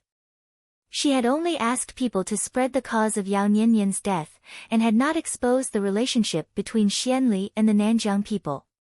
However, now the Yao family had already expressed their support for Xian Pei. When Xian Pei wrote the letter, his tone also seemed somewhat surprised. Jiang Wan thought about it and could only think that it was Xiao Xiao who had done it. Only he could do such a thing that could kill two birds with one stone. The Yao family's young miss, Yao Nianyan, had hanged herself at the door of her own Fu. Indeed, he wasn't wrong, because it was a fact that the Nanjiang people and Xianli had colluded together. Xiao Xiao had only spoken the truth, and it couldn't even be considered as fanning the flames. However, why was it so strange to say it at this critical juncture? Why did it feel so shameless? Jiang Wan was silent. At first, she didn't think so, but now that she understood Xiao Xiao better, she could see that other than when he was ruthless and decisive like the wind when he destroyed his opponents, he sometimes made decisions that didn't let go of any opportunity. Before he destroyed his opponents, they must have spat out their last drop of oil. Yao Nianyan's death set off a great uproar in the capital city. No one knew what had happened to the originally noble and intelligent young lady of a noble family, but she just had to hang herself at the door of her own home. This was a matter that caused people to be suspicious, and everyone suspected that there was some hidden story behind it. As the common people discussed, many possibilities popped up. However, this matter was still not over. On the second day after Yao Nianyan's coffin, a shocking news broke out in the capital city. Young Miss Yao had hanged herself, but she had been forced to do so. The people who had forced young Miss Yao to die were precisely the Nanjiang people. The Nanjiang people had infiltrated the capital city. Do you really think that he lost his mind because of Yao Nianyan's death? Jiang Yuan asked. Tianzhu didn't understand and looked doubtfully at Jiang Yuan. Xiao Xiao silently drank his tea and didn't intend to interrupt. Jiang Yuan shook her head and said, Governor General Yao is naturally sad, but he is an intelligent person. At that time, Yao Nianyan's death was so strange that it would inevitably lead to gossip and slander in the capital city. Now, there is a news saying that Yao Nianyan has been elevated to the status of an extraordinary woman who serves the country and family. This is good for both the Yao Fu and himself. Even if this news is false, Governor General Yao will make it true. The subordinates and aides didn't dare to utter a word. At this moment, someone rushed in from outside and handed a letter to Xianli. The contents of the letter were unknown. Xianli hurriedly read it, and his expression changed a few times. Suddenly, he sneered and tore the letter into pieces, so that's how it is. Jiang Ruan's words were dignified, but who would actually say something like, I rather like Yao Nianyan and want to help her take revenge? It really made people blush with shame. Everyone knew that Jiang Yuan had a cold and cheerless temperament. On the surface, she appeared to be very gentle, but in reality, she was very cold towards everything. Moreover, she was not a good person with a bodhisattva's heart. She was only doing this to vent the displeasure in her heart. Seeing Xiao Xiao's speechless expression, Jiang Yuan threatened, You don't agree? I don't dare. Xiao Xiao answered. It's not because of him, it's because of you. Xiao Xiao corrected her words. Although he said this, there wasn't the slightest bit of surprise in his tone, as if he had already expected this to happen. Xiao Xiao's expression didn't change, and he only grunted. At that time, Governor General Yao had trained his troops in the coastal area. Although these years of officialdom had already worn down a lot, the hot-bloodedness in his temperament hadn't been completely obliterated. Yao Nianyan's death was a huge blow to him. Originally, Xianli had tried to recruit him, but Governor General Yao was an intelligent person. He had always been observing and maintaining a neutral position. Now that he heard that Xianli might be related to the people of Nanjiang, he also hated Xianli. That very night, he asked someone to think of a way to send a message to Xian Pei in the palace, indicating that the Yao family stood on the side of the 13th prince. Holy Maiden, we lost another 2 people. The soldiers have captured them. Yuan Chuan said in a low voice. Governor General Yao also had some influence in the capital. At once, he ordered his subordinates to contact the capital governor for more manpower. Then, he requested an imperial edict from the emperor to seal off the entire capital and investigate every suspicious person from house to house. He was determined to uncover the person from Nanjiang who had caused Yao Nianyan's death. For a time, there were soldiers on the streets of the capital every day, asking if it was lively or not. This improved the security of the capital by a lot. This was not the only thing the Yao family had done. It was unknown where Governor General Yao had gotten the news that the people of Nanjiang also wanted to meddle in the fight for the throne. Undoubtedly, the emperor in their hearts was Xianli. Perhaps the people of Nanjiang entering the capital was part of Xianli's plan. A servant circled around to the corpse to take a look. This look was not important, but immediately, another blood-curdling scream overflowed. This time, it was even more mournful than before. Everyone who heard it felt their hearts tighten as they did not know what had happened. The servant pointed at the slightly swaying silhouette above him. His mouth was wide open as he stammered, Young miss, this time, it was Yuan Chuan who underestimated the enemy. Yuan Chuan said, I did not expect Jiang Yuan to be so ruthless. She even made use of this point. Moreover, he did not expect that her methods would be so brutal. She had directly shouted and beaten them like mice during a festival. It was not known where this shocking news had started, but the more it spread, the fiercer it became. The more it spread, the fiercer it became, and the more it spread, the fiercer it became. However, this shocking news was different from the previous ones, which were full of loopholes and had no head or tail. It actually described in detail the process of Yao Niannian being threatened. It turned out that the people of Nanjiang had grasped the Yao family's weakness and wanted Yao Niannian to think of a way to change the entire Yao family's political stance.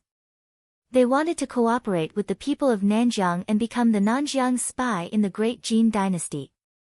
However, young Miss Yao had a loyal and fierce temperament. She was also afraid that the people of Nanjiang would burn her Yao Fu to the fire. Thus, she clenched her teeth and hung herself, wanting to protect the Yao Fu. When this news reached them, Jiang Wan was accompanying Xiao Xiao in the study. Xiao Xiao was reading the intelligence report sent by the brocade guards. Jiang Wan was curled up in Xiao Xiao's embrace. She was actually considered tall, but in Xiao Xiao's embrace, she appeared very petite. This way, on one hand, it was very warm. On the other hand, it was convenient for her to read the information recorded in the intelligence report with Xiao Xiao. Xiao Xiao did not obstruct her and allowed her to read. As Jiang Wan read, she suddenly said, Yao Niannian is dead. Oh, perhaps the customs are different, Xiao Xiao said in a deadpan manner. The people of Nanjiang are open-minded. Seeing Jiang Wan glaring at him, Xiao Xiao changed his words. The Yao Fu is heavily guarded, for fear of alerting the enemy. Madam is so intelligent, she must have a way to deal with this. Xiao Xiao said helplessly, I can only succeed and withdraw. Finding Xianli to extricate himself from this predicament seemed to be the best method at present. There should also be Xianli's people in the capital magistrate. With so many people, it was impossible to rescue them one by one. At the very least, it could help them get out of their current predicament. Running around like headless flies was really too shameful. That's not it. Jiang Wan smiled faintly. For Yao Niannian, a good reputation after her death is the last thing that Governor Yao can fight for her. Therefore, Governor Yao's way of doing things is not wrong, and he is also thinking of Yao Niannian. It's just that he is calmer. When Jiang Wan finished speaking, she looked at Xiao Xiao, who was standing at the side like a wooden stake. However, the relationship between Nanjiang and Xianli was leaked by you, right? What you say makes sense. Jiang Wan thought about it and agreed with Xiao Xiao's words. It must be known that the Yao Fu was, after all, the mansion of a first-ranked official. Governor Yao was also a martial artist, and there were many experts in the Fu. It seemed that Yao Niannian had died long ago, and he had died outside the Fu. The other party was afraid of entering the Fu and causing trouble, so they chose the safer method of leaving Yao Niannian at the door. Although it was a little rough, it was relatively safe. This is not the way to go on, Yuan Chuan said. Every day, there would be new casualties. These people were very precious resources to them. They were spies hidden in the capital city to gather information.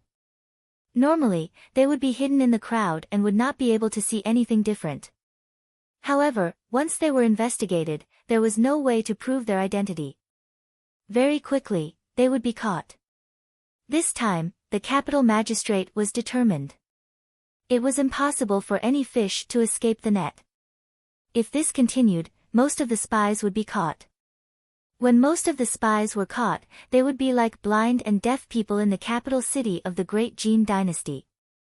They would forever be in a passive position. However, to be able to make the coroner unable to find any problems, the people of Nanjiang do have some methods. Jiang Wan muttered, at that time, when you fought with them, they wouldn't have used any evil methods, right? She still remembered Jiang Su's charm techniques. The people of Nanjiang seem to be proficient in these kinds of witchcraft. I don't blame you. The woman was silent for a while, then said, think of a way to tell Xianli. Xiao Xiao saw that she was silent and said, the Yao family now has a blood feud with Xianli. Sooner or later, Xianpei and Xianli will have a battle. The Yao family is very important in His Majesty's heart. If we win over the Yao family, not only will it be beneficial for us, but it will also help His Majesty's attitude. Xiao Xiao. This matter almost swept the entire capital city on the same day. After all, in the capital city, there was no one who did not know of the Yao family, and the Yao family's young miss was an outstanding young lady with good aptitude. Yet, for some unknown reason, she had hung herself. The Yao family's people invited the most famous coroner in the capital city, and the result was that the Yao family's young miss had indeed hanged herself. This shut everyone's mouths, and no one could find any problems. In the capital city, in that hidden courtyard, there was now one more person by Yuan Chuan's side. This was a young woman who did not look too old.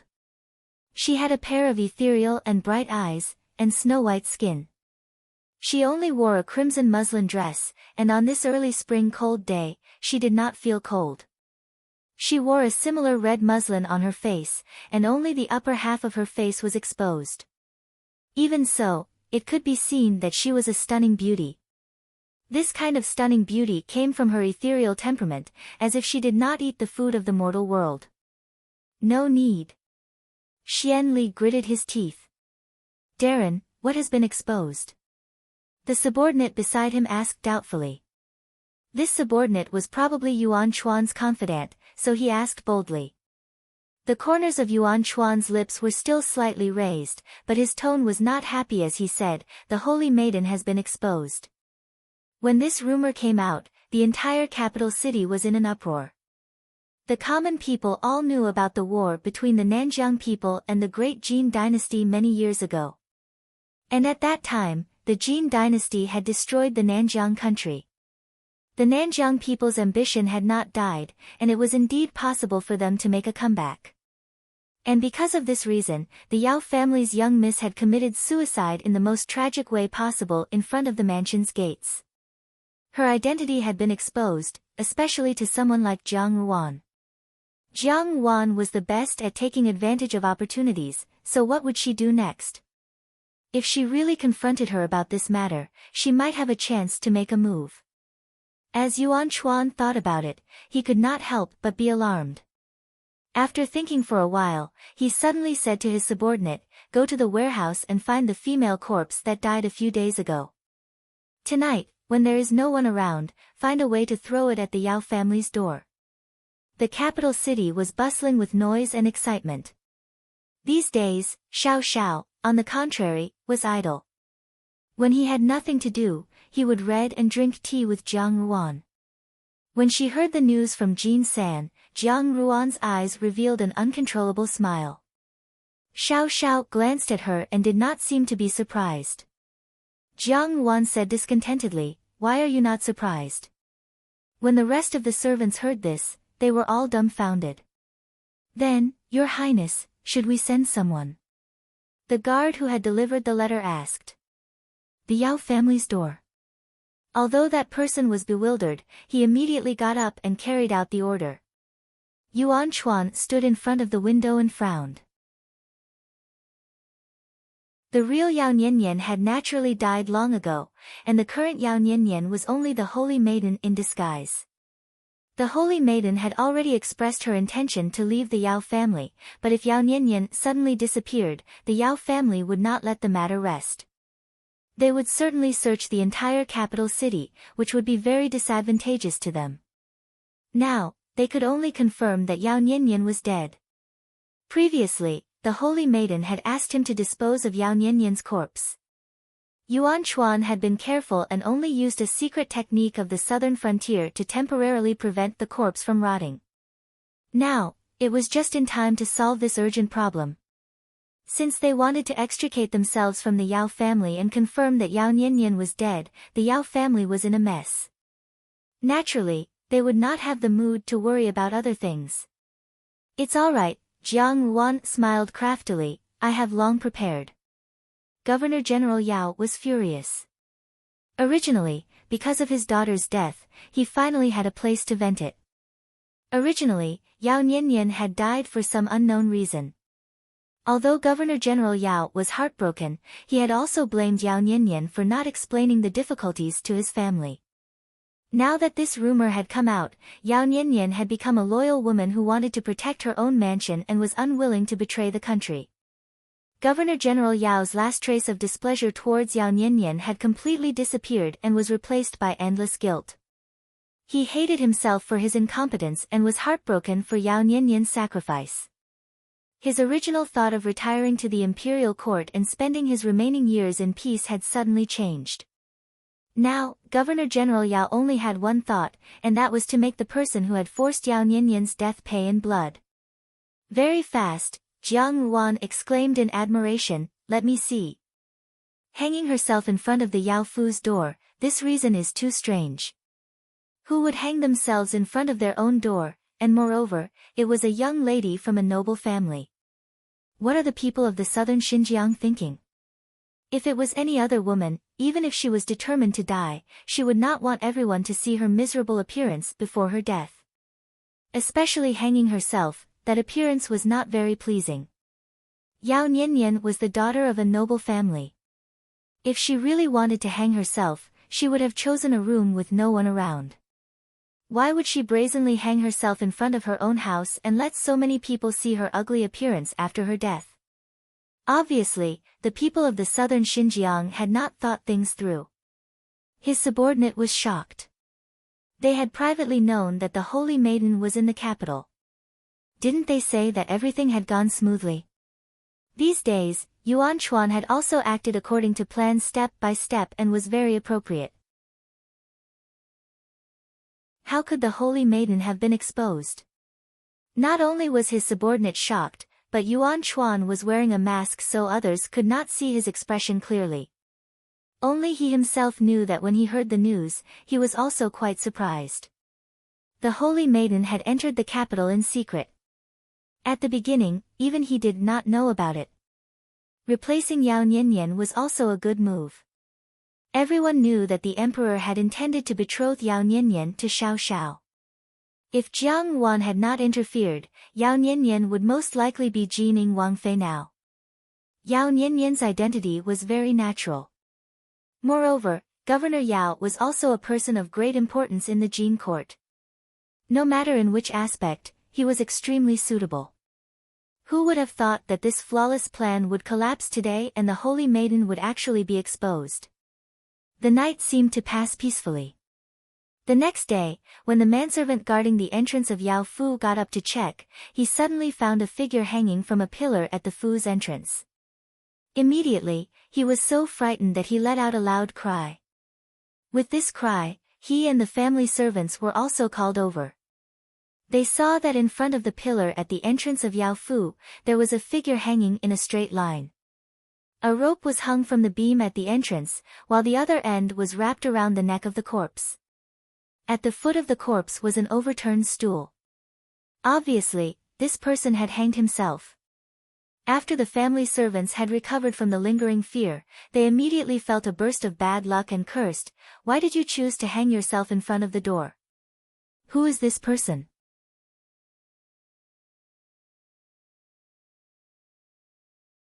Chapter 232.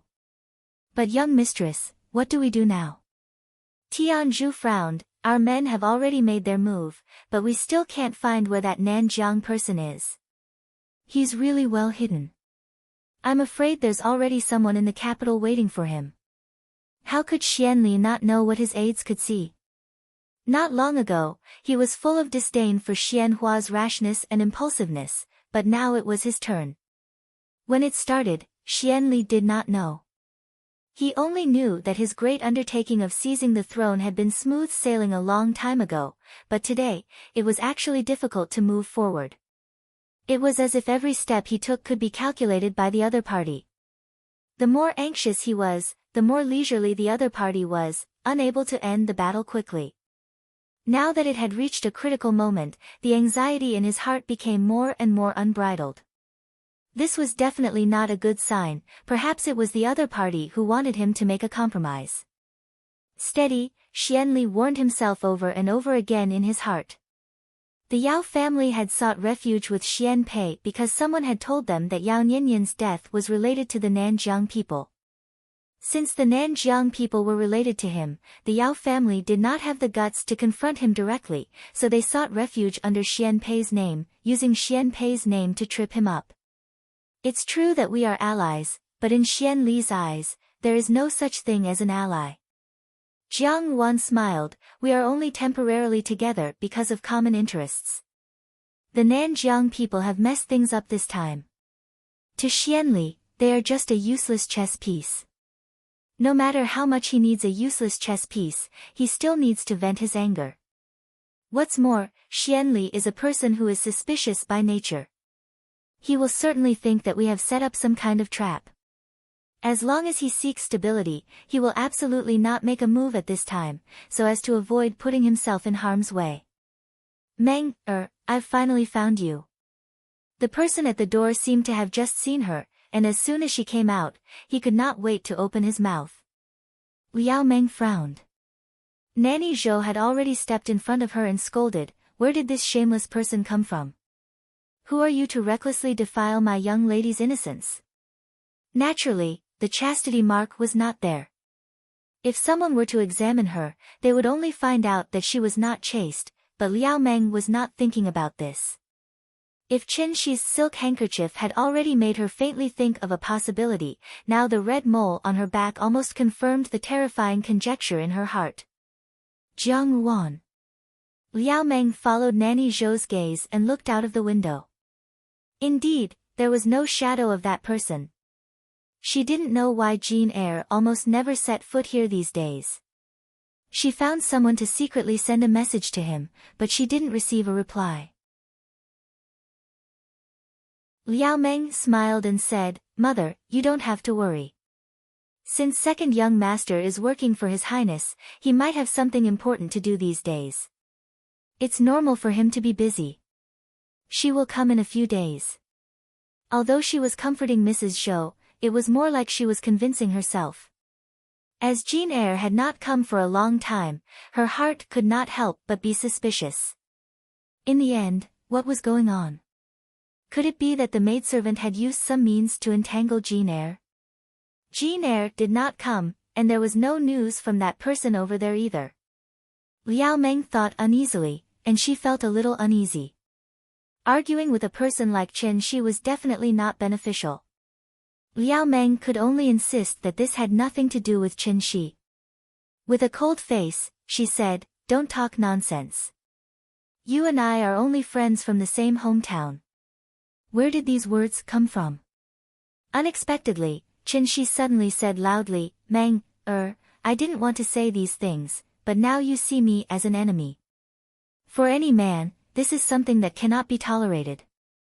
Meng, you are heartless, so don't blame me for being unjust.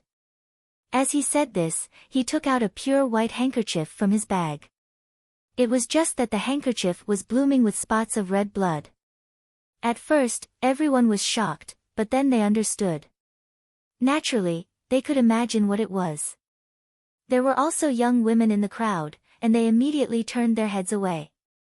Chen Shi said loudly, This is the silk handkerchief that you used to consummate our marriage that night. It's nothing. Xiao Xiao continued to look at the book in front of him as if nothing had happened. He lightly praised, Furin is a good strategist. In a courtyard in the capital, 2 people were sitting in the room. One of them was guarding the door and doing embroidery, while the other young woman was looking down at the scroll in front of her, but her eyes were somewhat wandering. Mother Zhou was doing her embroidery and could not help but sigh, second young master has not come for a long time. I don't know if something has happened. Tian Zhu nodded thoughtfully. Xiao Xiao looked up and glanced at Jiang Wan. Jiang Wan looked and immediately asked, What's wrong? I'll also go and take a look. Liao Meng stood up and said. This courtyard was hidden in the capital, and Jean Eyre had also informed others to take care of them. Therefore, even if the 2 women lived here, no one would dare to disturb them. Hearing the noise outside, Liao Meng's first thought was that Lu Zhu had come to make trouble, so she prepared to go and take a look. That night, the one who had sex with her was not Jean Eyre, but Qin Shi. It was Qin Shi who had sex with her for a night, took away her handkerchief, and finally found out about the red mole on her back. How did Qin Shi come in, and why did Jane Eyre not fall for it? Liao Meng could not think of this. It was as if in a flash, she had lost all her strength and softly fell to the ground, her eyes became blank. It was a middle-aged man, about 30 years old, with a dark and thin body, who seemed to have come from the countryside, with a bit of the ruffian air of a bandit. With one look, one could tell that he was not a good person. That person also said, "Mother Zhou, you are really too forgetful. I am Dingxi's Qin Shi. When your fu was in trouble, I even sent you things." At that time, Meng often came to me to ask for help. What, now that you have climbed up the social ladder in the capital, you turn your back on me? Giving her a taste of her own medicine, Jiang Wan said indifferently, "Originally, it wouldn't be a big deal if we were both serving different masters. However, to use such underhanded methods on my people, I'll let her have a taste of her own medicine." Liao Meng was such a proud person, how could she take a fancy to Qin Shi, but under the eaves, she had no choice but to lower her head. At that time, she could only pretend to be obedient to Qin Shi, pretending to be very obedient, so that Qin Shi and her uncle would not worry. With the help of the mysterious person, she escaped, thinking that she had finally escaped from that filthy life. But she did not expect that Qin Shi's appearance today would be like a basin of cold water being poured directly on her head, almost making her whole body tremble. Liao Meng was so angry that she almost fainted, but in the eyes of everyone, she was a lady from a noble family. Naturally, it was impossible for her to argue with Qin Shi on the streets. Even if she tried to explain in a soft voice, how could she compare to Qin Shi's glib tongue? Mother Zhou was furious. She stepped forward and scolded Qin Shi, "Qin Shi, don't talk nonsense. Miss was not betrothed to you at that time, it was simply your own wishful thinking. Why don't you take a piss and look at yourself in the mirror? How can someone like you touch Miss?" But she did not expect that when she reached the door, she would hear a man's voice, Liao Meng, come out." Meng, Qin Shi seemed to have been hurt by her words as his eyes immediately turned red. He took a step forward and said in an extremely sorrowful voice, "How can you say that? You even gave your body to me, how can you say that you only have feelings of being from the same hometown? Even if you have a change of heart now and love that second young master Huang, have you ever thought about how second young master will treat you in the future if he sees that your body is not pure? How can you be so naive?" Before Liao Meng could react, Qin Shi had already started to narrate to the crowd. He only talked about how he and Liao Meng were in love at that time, and how they had obtained the approval of the elders. Just as they were about to get married, Liao Meng unexpectedly ran away the day before the wedding. He traveled across land and water to find her, only to hear that the matter between Liao Meng and Jane Eyre had spread like wildfire in the capital. He was heartbroken and angry, so he came to ask for an explanation. Qin Shi was also a clever person. He was born in the streets and had been in the streets for so many years.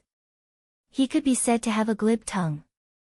His spittle flew like a storyteller as he pretended to be very affectionate, attracting the attention of most people. When they looked at Liao Meng again, their gazes had changed. It was as if they were looking at an unfaithful woman who only wanted to climb up the social ladder and abandoned her fiancé. "Don't worry about it," Xian Li said coldly. Even if they were allies, he would never risk his life to save those people at this time. Moreover, the people of Nanjiang did not know the severity of the matter and caused such a big mess. They even caused him to lose the Yao family. He had to vent his anger.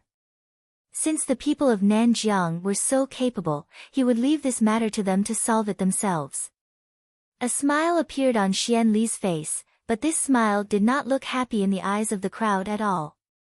On the contrary, it seemed to be restraining the anger and anxiety in his heart, which made it appear a little twisted.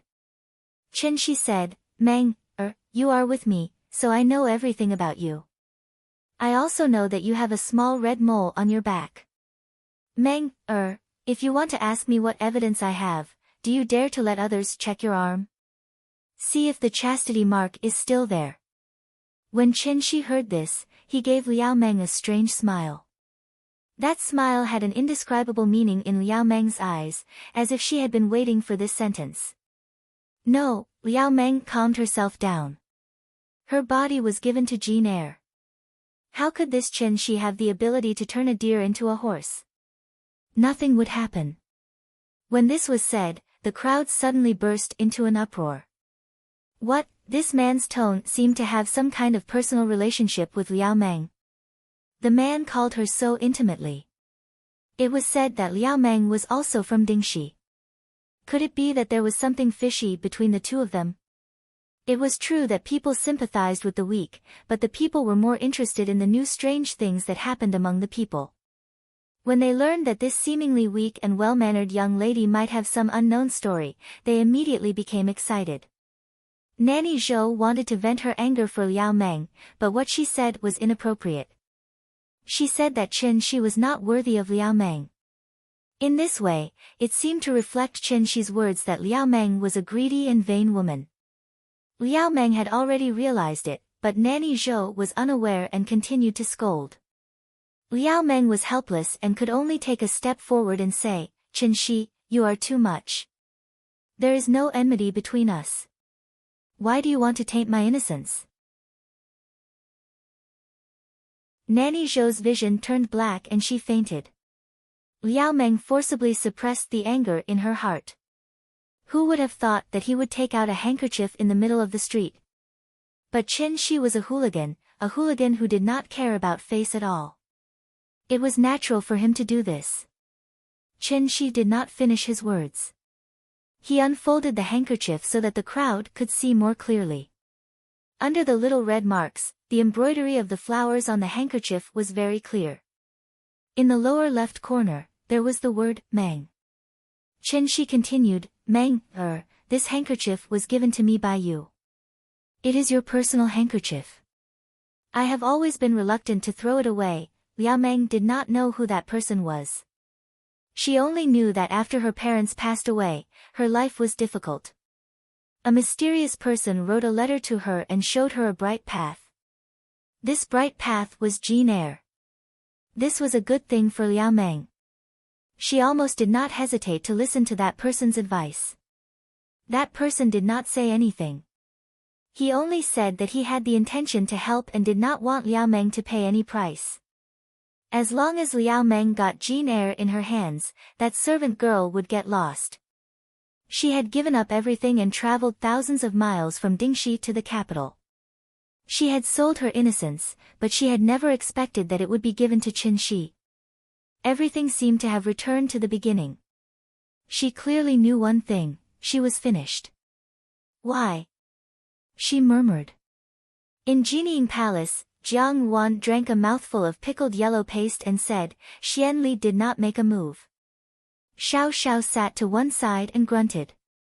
He did not raise his head and continued to read the book in front of him. He did not care, but Tian Zhu could not help but ask, how did young mistress know that he would not make a move?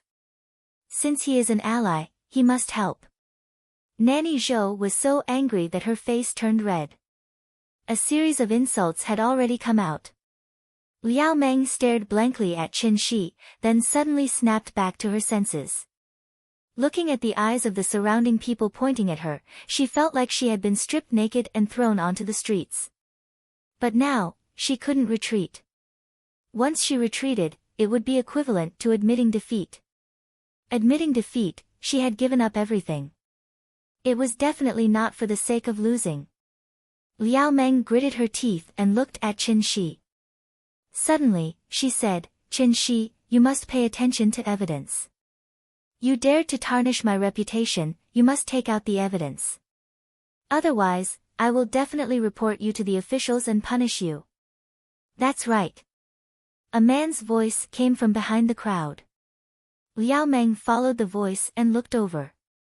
Jin Air was standing not far away. That face that always had a cynical smile that made her feel moved, no longer had its usual smile. There was only an unfamiliar cruelty. The imperial bodyguard who had delivered the letter saw that Xianli had not issued the order for rescue. He hesitantly asked, "Your Highness, over there, these words did not seem to be false." Immediately, everyone's eyes were filled with doubt. But Qin Shi was not in a hurry. As if he still had infinite sincere feelings for her, he said, "Meng, no matter how you treat me, I only have you in my heart. How can you erase our past? During your most difficult days, I supported you together. How can you forget all those things? Young mistress is thinking of." Tian Zhu looked at him suspiciously and said, "That Miss Liao, so Meng, come back with me." Qin Shi immediately put on an affectionate expression, "I don't care about anything. Even if you are now in love with the second young master of the Huang family, as long as you come back with me, we can still live a good life. Isn't it good? If you are like this, when the second young master finds out the truth, won't he be very angry? No man can tolerate his wife not being chaste. Meng, are you still going to be stubborn?" N. Hearing this, Xiao Xiao raised his head and thought for a moment. He looked at Jiang Wan and asked seriously, "Don't you have a plan?" As long as he thought of this, Xian Li's heart was unspeakably depressed. This matter originally had nothing to do with him. Originally, he only wanted to use a borrowed knife to kill people. He only needed to watch from afar. In the end, he could just sit back and enjoy the fruits of others' work. He would not put himself in a dangerous situation. But he did not expect that the people of Nanjiang would fail. Not only did he not get anything good, he also lost himself. In Jining Palace, Xianli could not help but grit his teeth. He already knew who had released the news, but he did not expect Xiao Xiao to use this method. Perhaps this was not Xiao Xiao's doing, but that woman. Jiang Wan smiled slightly. "Since they have been in contact with your master for so many years, they are naturally not ordinary people. There is a lot of knowledge in hiding. But it is too far to tell you this. If we continue to waste time like this, they will definitely make the first move. As for making the first move, on the surface, it is to seize the opportunity, but in fact, the rhythm is already messed up. We also have other things to do right now." Liao Meng was startled, and then angrily walked out. Unable to hide her anger, she said, "Who is making such a ruckus here?" She had almost become a celebrity in the capital. Everyone sympathized with her pitiful life experience, and she was bullied by a servant girl. As long as she frowned, there would naturally be people who would stand up for her. It was almost instinctive for people to sympathize with the weak. Perhaps Zhou Mama heard the uncertain tone in Liao Meng's mouth, and immediately sighed. When Liao Meng had used her innocence in exchange for Jean Eyre's unswerving loyalty, Zhou Mama felt that it was very inappropriate. Once it started, it was destined that there would be no way back. Moreover, using this method was always shameful. Only those concubines who wanted to climb the walls of the master's house would use such underhanded means. In any case, her own miss was a proper and well-bred young lady. Unexpectedly, she could even think of such a method. Zhou Mama was very shocked, but on the other hand, she felt sad for Liao Meng's situation. Even if the master behind the scenes has been caught, this little general will not let it go. Jiang Wan smiled slightly. "Those who bully my people, there is no reason to let them go." Among the emperor's several sons, Xianli was undoubtedly the calmest. In everyone's eyes, he was almost a gentle and elegant good man. He did things without leaking anything. Such a calm person could always give people a convincing sense of security. Those who had sought refuge with Xianli naturally valued this point. Only, it was unknown when Xianli had unknowingly changed.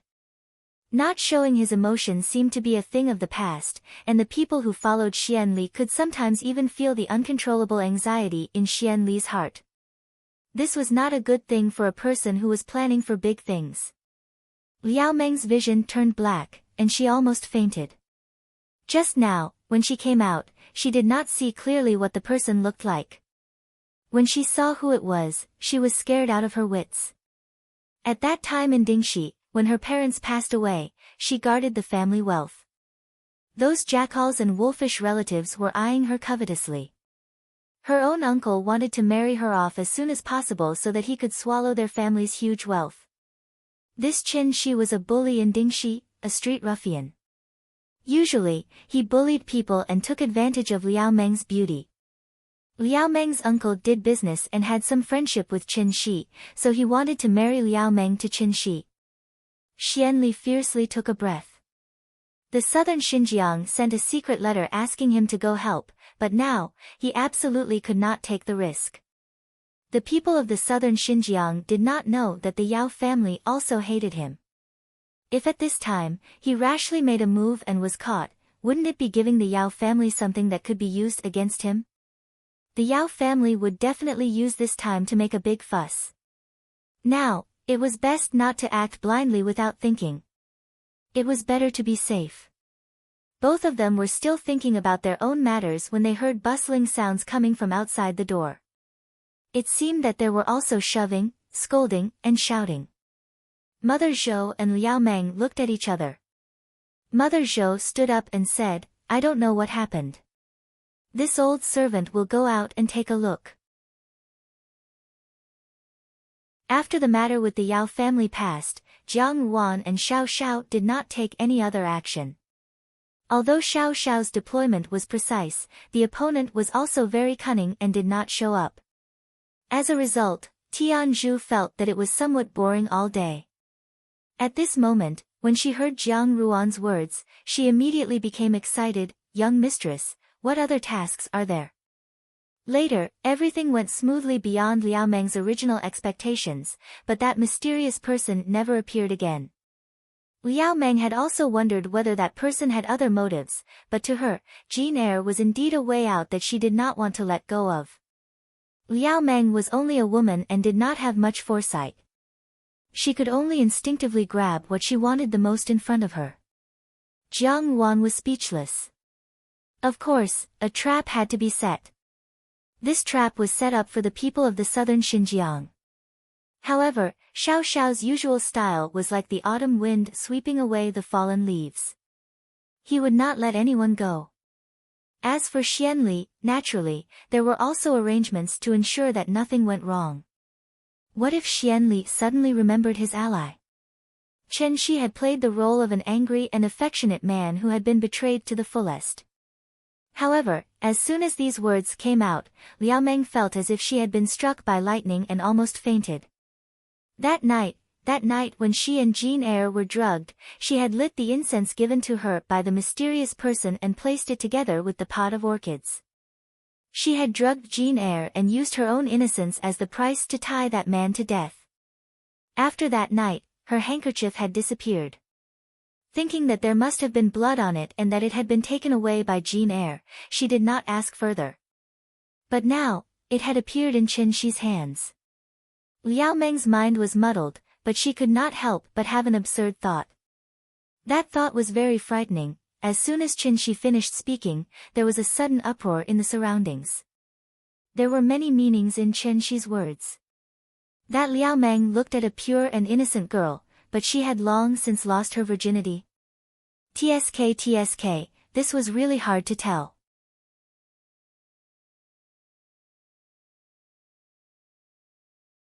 Chapter 233. However, Jane Eyre did not even look at her. He walked over to Qin Shi and took out something from his sleeve to hand to him. The people around them who were standing nearby could see it clearly at a glance.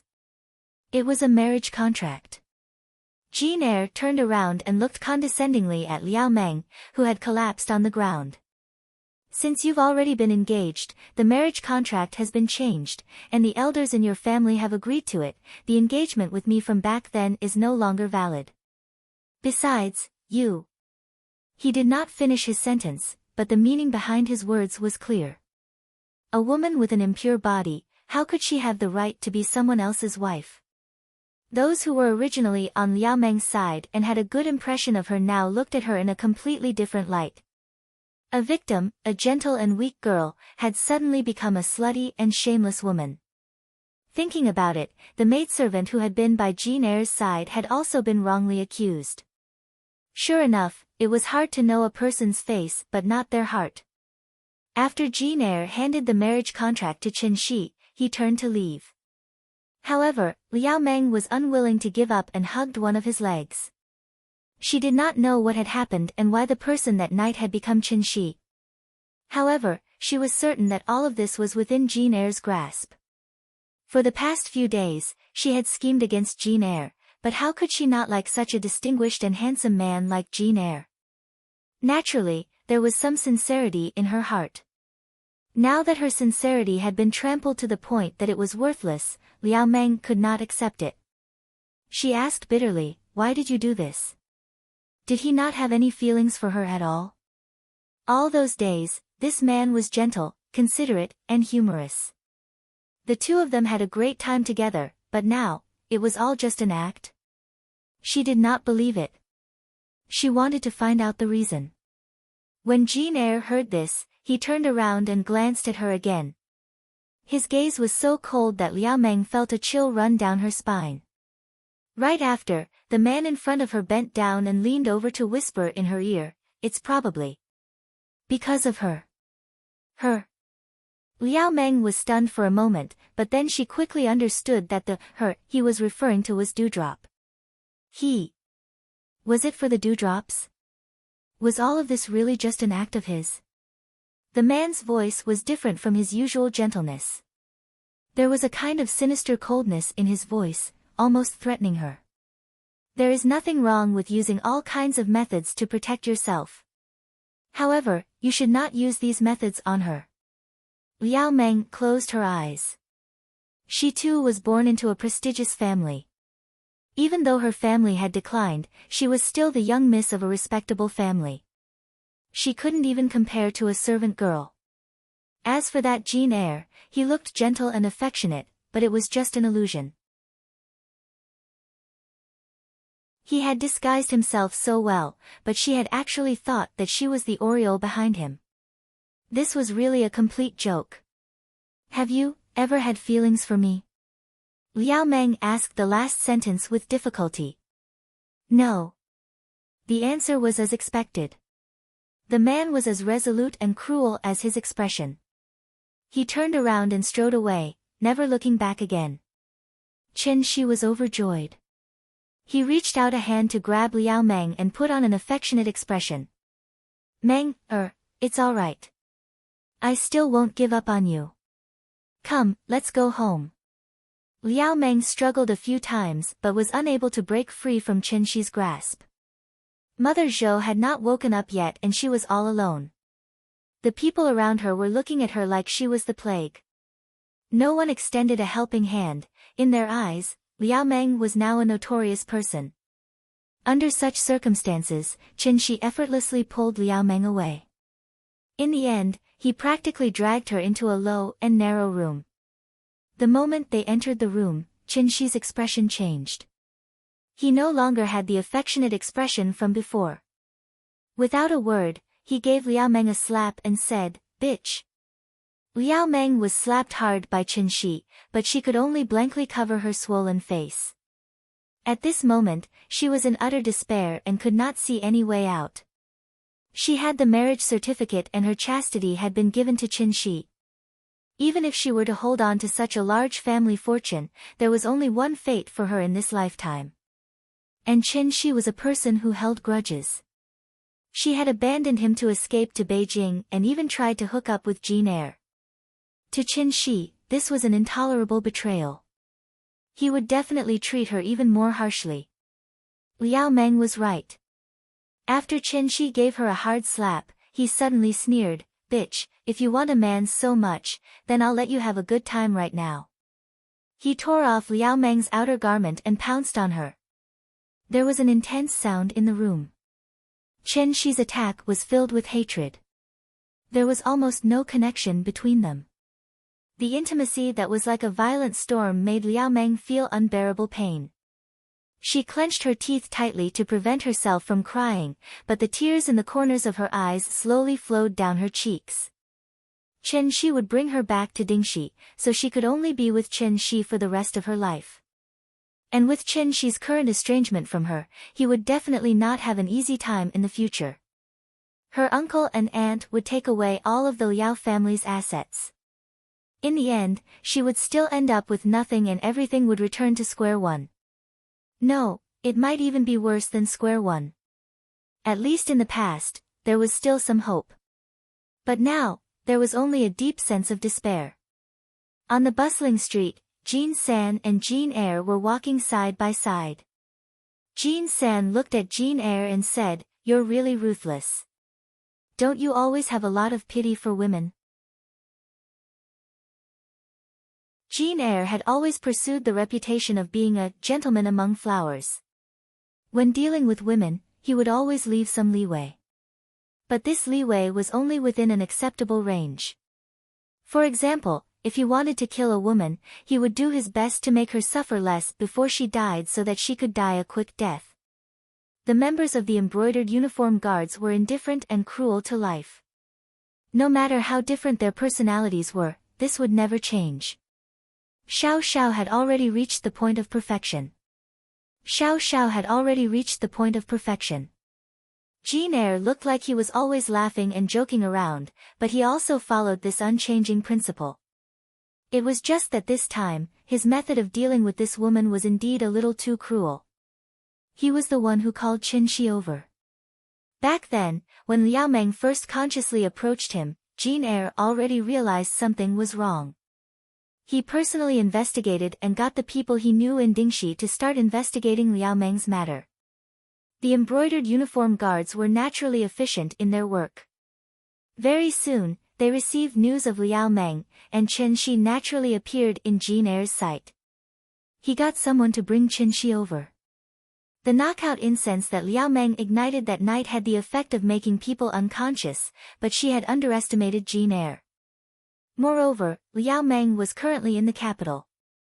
Liao Meng's guess was right.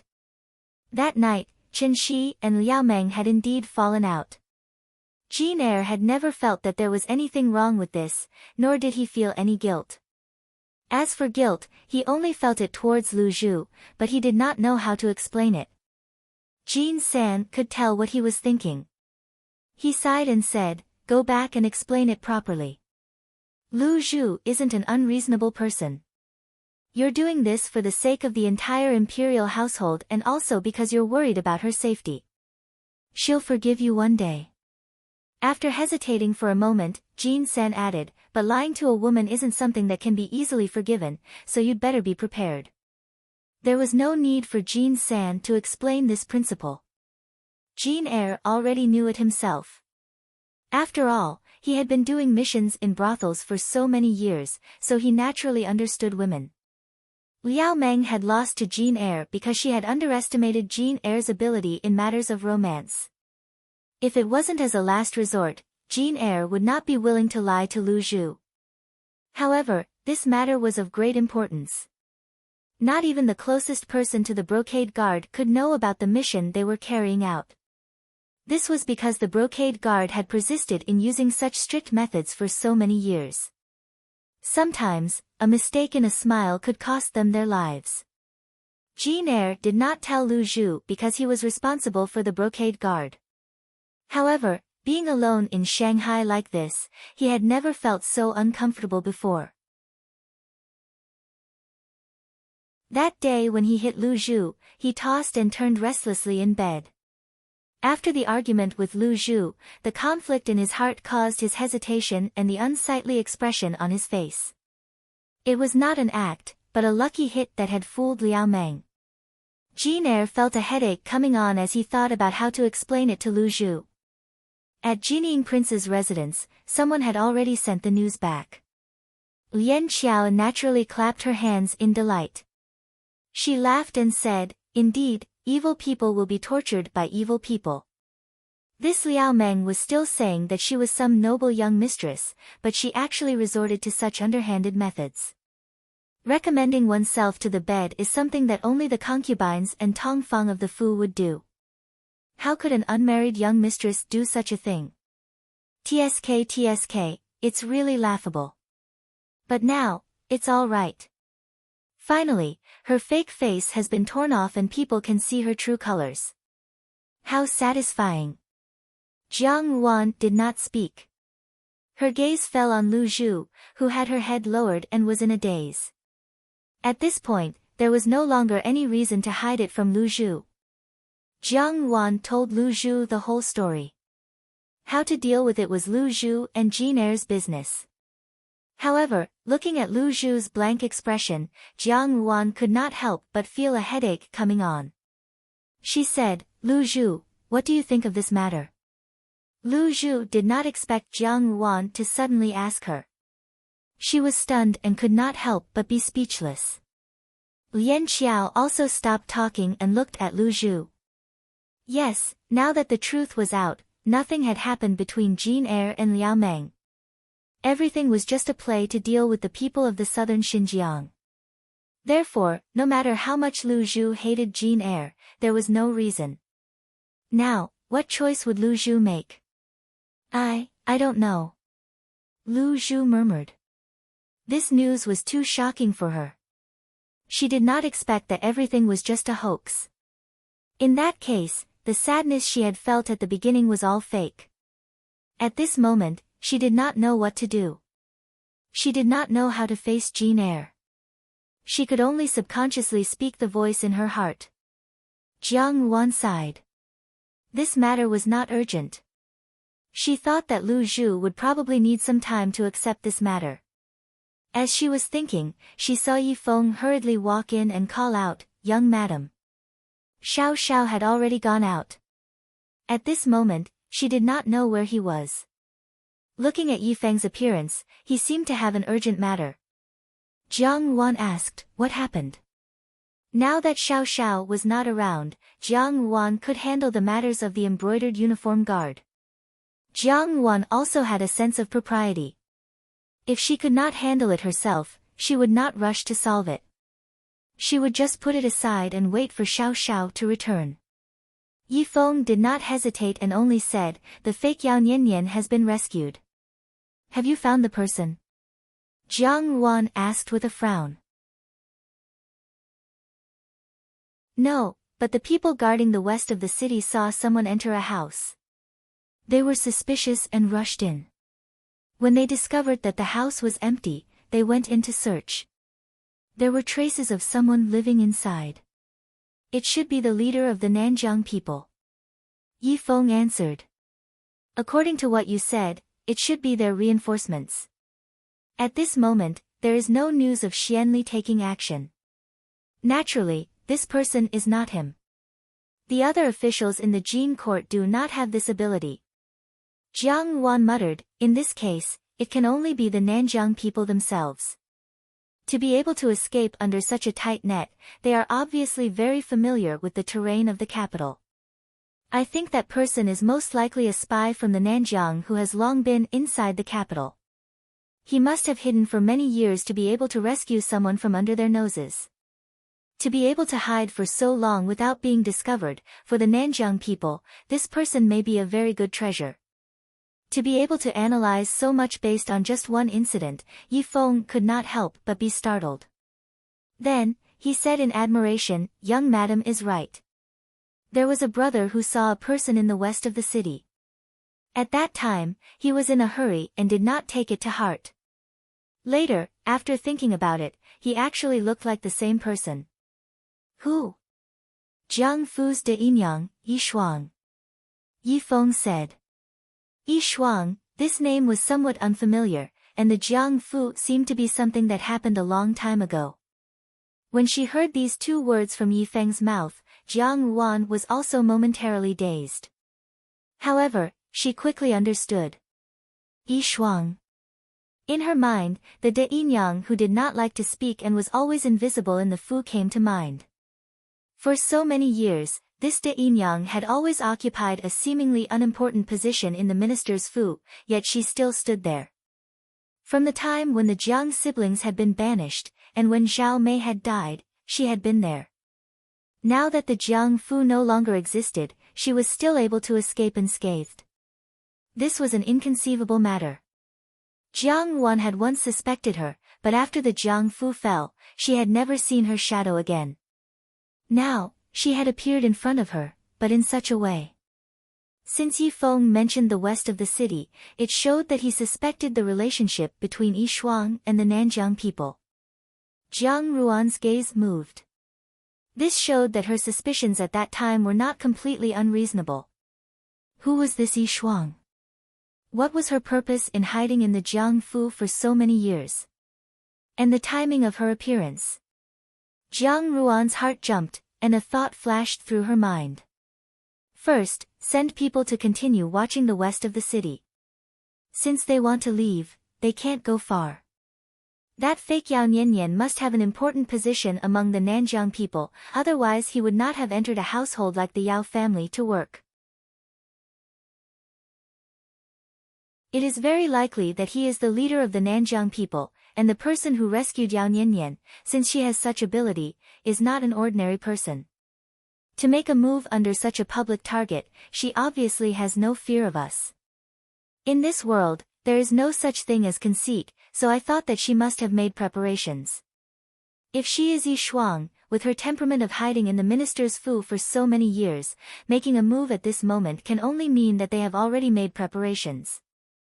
Now, it is time for the real move, and it will probably come soon. But Tianzhu asked doubtfully, hasn't this situation already been solved? The fake Yao Niannian's identity had been exposed, and the matter of Lu Zhu and Jin Er could be explained. Jiang Wan and Xiao Xiao not only did not have a grudge against each other, but also cooperated quite well. This had already forced the Nanjiang people to cover their heads and flee like rats. How could they still make a move? Confronting us is not their goal. Jiang Ruan's tone was indiscernible, but there was a rare solemnity on her face. In other words, this is not her goal. These Nanjiang people are clearly divided into two factions. Although I do not know why, one faction is targeting me, and the other faction, she muttered to herself, is targeting that position. Now that Yao Niannian, who is targeting me, has failed, the Nanjiang people will only follow the orders of the other faction, and what that faction wants to do is nothing more than to wait for an opportunity. Now, that opportunity has come. Opportunity? Tianzhu was still somewhat puzzled, but Yi Feng seemed to understand something from her words, and his expression changed slightly. Jiang Wan ignored him, turned around, and walked towards the study. Yi Feng, if there is anything special in the court recently, come in and tell me about it. That night, when Xiao Xiao returned, it was already very late. Normally, Jiang Wan would have long gone to bed, but today, the lights in the room were still on. After returning to the room, Xiao Xiao was slightly stunned, then walked to her side and softly scolded, "Why are you still not sleeping?" "Waiting for you, I have something to tell you." Jiang Ruan raised her head. Xiao Xiao was startled again. Jiang Ruan's complexion actually showed a bit of exhaustion. This was very rare for her. Xiao Xiao did not leave, but took the opportunity to sit beside her and asked, "What happened?" Jiang Wan told Xiao Xiao about what Yi Feng had told her. After listening, Xiao Xiao frowned and thought for a moment, then said, "I know." "No, this is not what I want to say." Jiang Wan pulled his sleeve and looked at him. "Xiao Xiao, this is a bit strange, but I have a kind of intuition.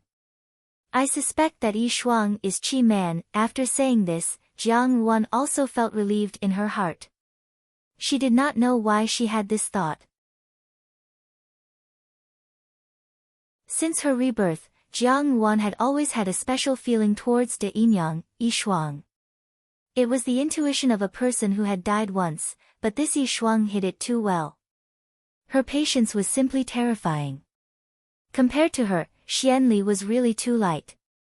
However, for so many years, Yi Shuang had not done anything at all.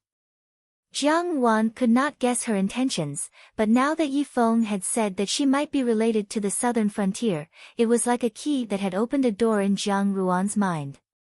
Incomparably naturally, she had this idea. Xiao Xiao looked at her and did not speak. Jiang Wan looked at his calm appearance and frowned. "You don't believe me?" This idea is indeed very absurd, but I did not just rely on intuition to make such a deduction. Tonight, I have been thinking about the time you described Qi Man's disappearance, and it seems that it is not much different from the time when De Yinyang came to the Fu.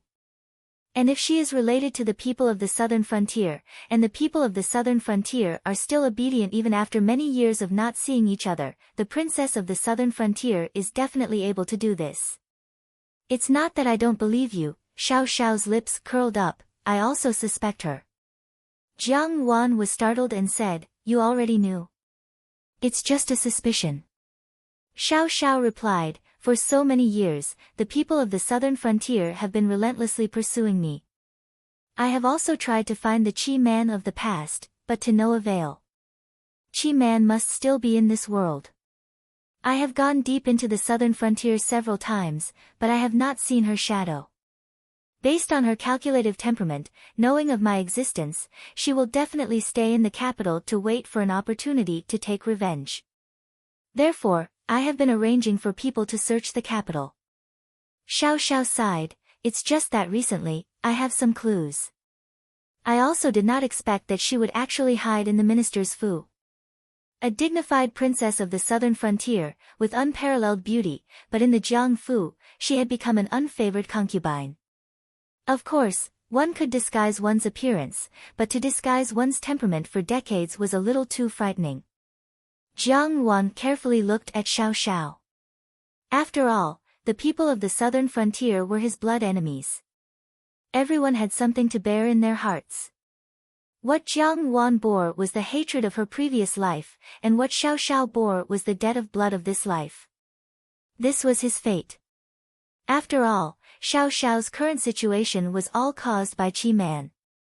His biological parents and adoptive parents had lost their lives because of the people of the southern frontier, and it was obvious how deep the hatred was. But now, it seemed that when Xiao Xiao spoke of Qi Man, his expression was still as calm as before, and Jiang Ruan's heart was at ease.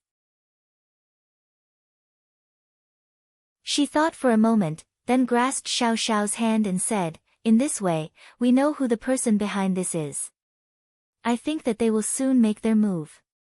Now that we are in the dark and they are in the light, we will be able to gain some benefits. This time, I will help you take revenge, how about it? She wanted Xiao Xiao to be a little happier. Xiao Xiao could not help but smile, and stroking her hair, he said, okay. But it's still a little strange. Jiang Wan said doubtfully, I can see that the people of the southern frontier are now divided into two factions. One faction is the fake Yaoninyan. These people have just arrived in the capital, and there are still many places in the capital that they are not familiar with, so they were able to be chased by the capital magistrate's officers and soldiers until they had nowhere to escape. Qi Man, on the other hand, is from the other faction. She has been lurking in the capital all year round, and has long since grasped many places in the capital, so she was able to rescue the fake Yaoninyan so smoothly. These two people have different goals. Qi Man has been lurking for many years, and most likely, it is for revenge. That fake Yaoninyan created the scene of Jin Er and Lu Zhu. It looks like she wants us to be at odds, but why do I feel that she is targeting me? What deep hatred do I have with her? Even if I hate the house and its crow, I should hate you first. Just as she finished speaking, she saw Xiao Xiao in front of her with a somewhat strange expression. Immediately, her heart stirred, and she grabbed Xiao Xiao's sleeve and said, what's going on? Tell me clearly, could it be that you attracted these peach blossoms from somewhere? It's probably new trouble for me. The more she thought about it, the more she felt that it was possible. Jiang Wan glared at Xiao Xiao, almost wanting to skin him alive. Cough, cough. Xiao Xiao could not withstand such pressure and lightly coughed twice. As if nothing had happened, he got up and said, I'm going to take a bath.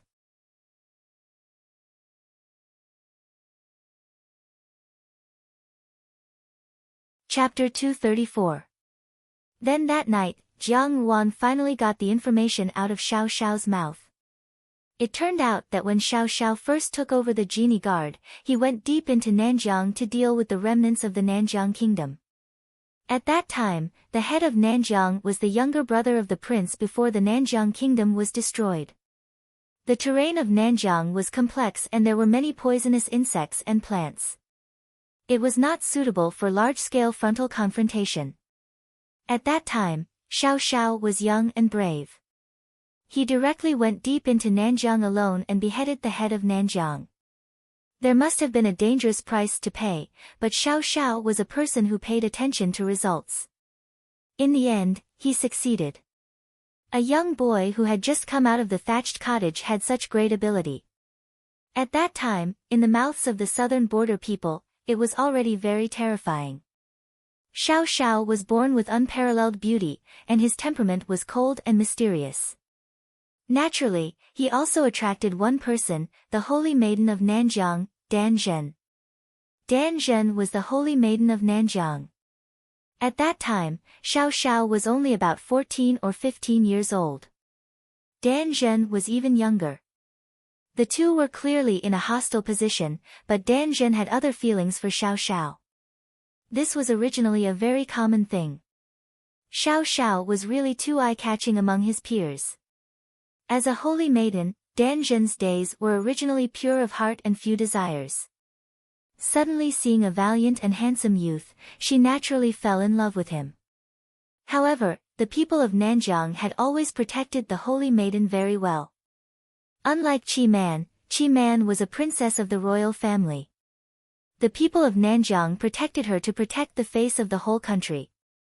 Protecting the holy maiden was to protect the faith of the whole Nanjiang. It was just that the holy maiden could not marry and have children in her life. She was destined to be a lonely existence. And Dan Zhen's way of expressing her affection for Xiao Xiao was to pursue and kill him at all costs. This seemed to be very similar to the strong possessiveness of the people of Nanjiang. When Xiao Xiao returned to the capital with the head of Nanjiang, Dan Zhen sent dozens of masters to besiege Xiao Xiao and tried to bring him back. Even if it was to be a puppet or a slave, it would be good. On that day, Xiao Xiao killed dozens of masters one by one. On his way back to the capital with serious injuries, he met Jiang Ruan for the first time. When Xiao Xiao talked about this matter, he also conveniently talked about his relationship with Jiang Ruan. Jiang Ruan was also somewhat astonished. Earlier on, Xiao Xiao had said that he would repay her kindness, but in fact, she had not taken it to heart. It was probably because she had not been able to remember. But now, from Xiao Xiao's words, she had learned about the past, and Jiang Ruan herself was deeply moved. But in the end, after going around in circles, he ended up back in front of Dan Zhen. Jiang Ruan glared at him. Originally, although Yao Niannian had not expressed any special feelings towards Xiao Xiao, because of the emperor's intentions, he had always been regarded as a rival in love. Moreover, when she had first met the real Yao Niannian, Jiang Ruan had sensed the great waves in that woman's heart. She might not necessarily have no feelings for Xiao Xiao. Now that Yao Niannian was dead, there was a Dan Zhen. Looking back, it had been many years. Thinking about how Xiao Xiao had been coveted by a woman for so many years, Jiang Ruan's mood was indeed not very pleasant. She said, "You really are a disaster that attracts bees and butterflies." Xiao Xiao was slightly startled, his expression somewhat helpless. How could he be blamed for this? He had been cold-hearted and had not been aware of Dan Zhen's intentions. Later on, even if he had been aware of Dan Zhen's intentions, it was nothing in his eyes. Perhaps life was very wonderful. Xiao Xiao himself had not expected that there would be a day where he would have the heart to protect a woman forever. Xiao Xiao himself had not thought of it, and Dan Zhen could not have thought of it even more so. The jealousy in a woman's heart had always been very frightening. If Xiao Xiao had been cold to everyone, perhaps Dan Zhen would not have met with a rebuff from Xiao Xiao. But one day, a woman had appeared and obtained Xiao Xiao's doting, and Dan Zhen had discovered that Xiao Xiao was not someone who only knew how to treat people coldly. No wonder she had always called me Heng and Junju.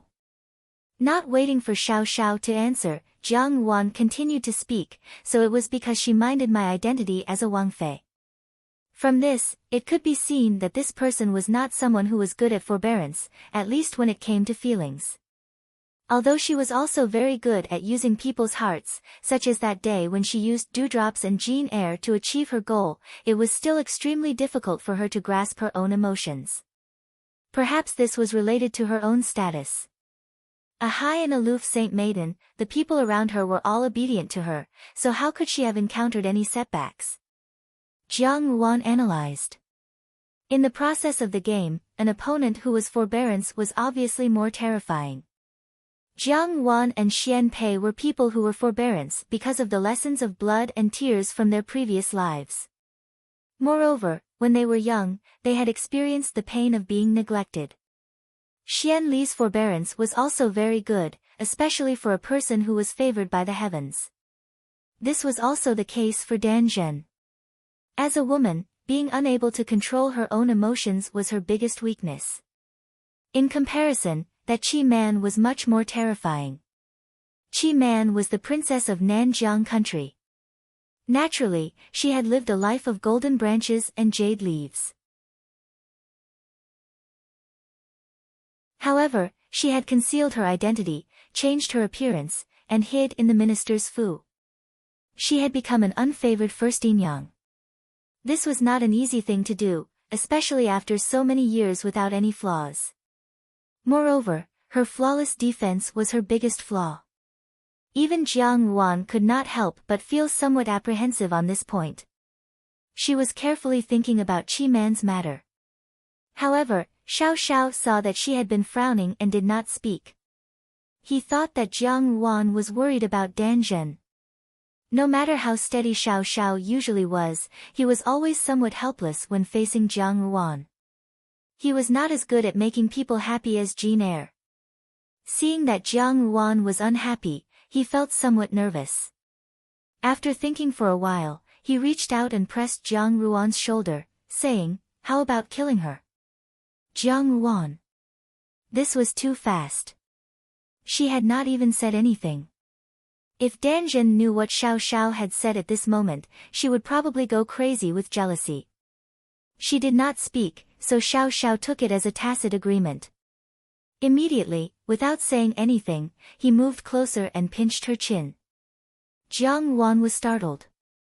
She did not expect that when she did this, Xiao Xiao would kiss her. Housekeeper Lin had said that women were always soft-hearted. If good words could not be coaxed, then he could only kiss her. The harder he kissed, the better it would be. Xiao Xiao's strong offensive directly blocked Jiang Ruan's words. Seeing this, the initiator was very satisfied. Indeed, housekeeper Lin did not lie. This method was really not bad. In an unremarkable courtyard in the capital, at this moment, there did not seem to be anything different. Servants were carefully sweeping outside the courtyard and doing embroidery. It looked as if the life of some small wealthy families was comfortable. However, if there was a master here, and if he observed carefully, he would find that these servants did not seem to be so simple. There were 3 people in the room. The woman sitting on the high seat looked somewhat haggard. Her appearance was also ordinary. However, even if it was an ordinary appearance, at this moment, she looked somewhat different. This person was none other than the minister's first concubine, Yi Shuang, or rather, the former princess of Nanjiang country, Qi Man. If there were people from the minister's fu who saw Qi Man at this moment, they would certainly be shocked. Her appearance was still the same as before, but her temperament was as if she had become a different person. She had an ordinary appearance, but the expression on her face seemed to be seductive. Every move was charming, but there was a trace of indescribable coldness in the charm. She was like a different person from the former Yi Shuang who did not like to talk much. "Aunt, what should we do next?" The woman sitting on the lower right side of Qi Man asked. This woman's voice was obviously younger. Her pair of eyes, which were exposed outside the veil, were extremely intelligent. Just one glance seemed to be able to drip water. She was dressed in red, and there was a kind of mysterious beauty all over her body. However, this beauty made people feel that she was much more dangerous. Don't be anxious. Chi Man said slowly. Aunt is right, but Aunt is used to being patient. She has been staying in the capital of the great Jin dynasty for more than 10 years. I am afraid that she has forgotten the identity of the princess of Nanjiang country. However, now that we have come back for revenge, how can we be chased like rats on the street?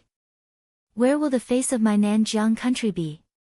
These words seemed to be nothing, but it was not difficult to detect the sarcasm in them when listening carefully.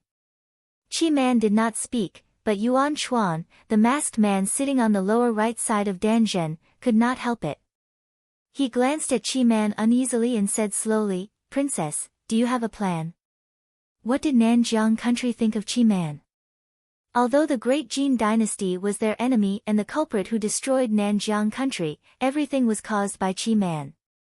If she did not provoke Crown Prince Hong Shi, or if she did not kill Xiang Xiaoyuan so ruthlessly, how could Nanjiang country end up like this?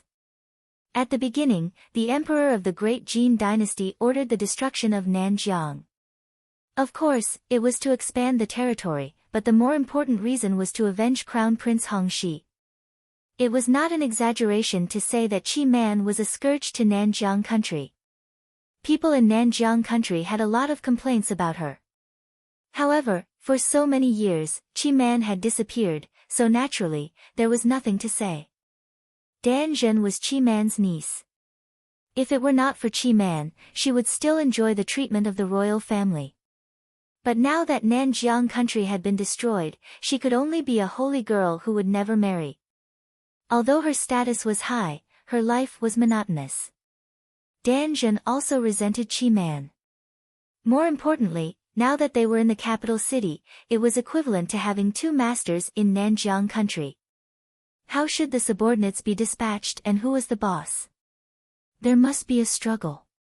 In terms of seniority, Chi Man was naturally the current master of the southern border.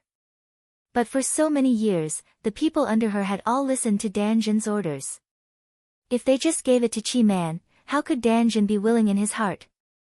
Yuan Chuan could see clearly that Chi Man was unfathomable, but Dan Zhen would never admit defeat. But at this critical moment, it was not the time to have internal strife. So he spoke to ease the secret sharpness between them and asked about Chi Man's deployment. Unlike Dan Zhen's temperament was more casual. This time, she came to the capital city. Although she said that she wanted the great Jin dynasty to pay with blood, her mind had always been on that person. And Chi Man's goal from the beginning had never changed. That terrifying goal was to make the entire great Jin dynasty pay with blood. The people of the Jin dynasty are reckless and always think themselves clever. A few days ago, you were used to kill with a borrowed knife and hurt your own family, Chi Man said slowly. Dan Zhen's expression changed.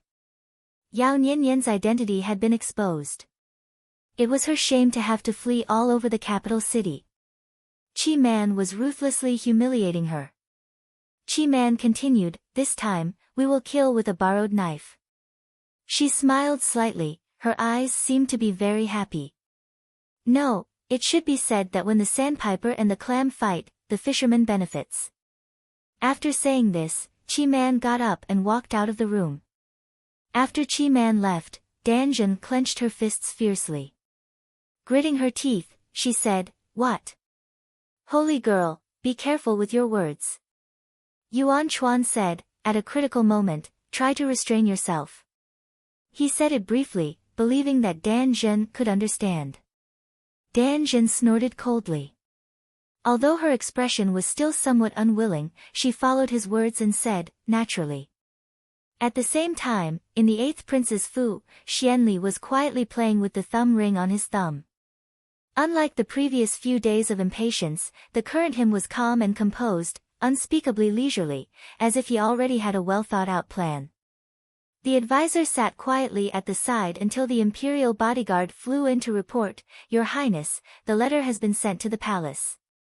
Xian Li's movements suddenly paused, and he sat up straight. He only said, good. His gaze suddenly became somewhat excited. This was rarely seen on the usually restrained Xian Li. It was as if the thing that he had been planning for a long time had finally been completed. Congratulations, Your Highness. The advisor stood up and bowed. This time, we will definitely be able to catch them unprepared. After continuous battles, the great undertaking is in sight. Xianli waved his hand, his face regaining its calmness.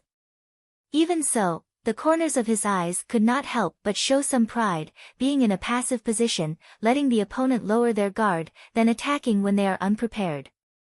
With full preparation, so what if it is Jinying Wang? He is still helpless.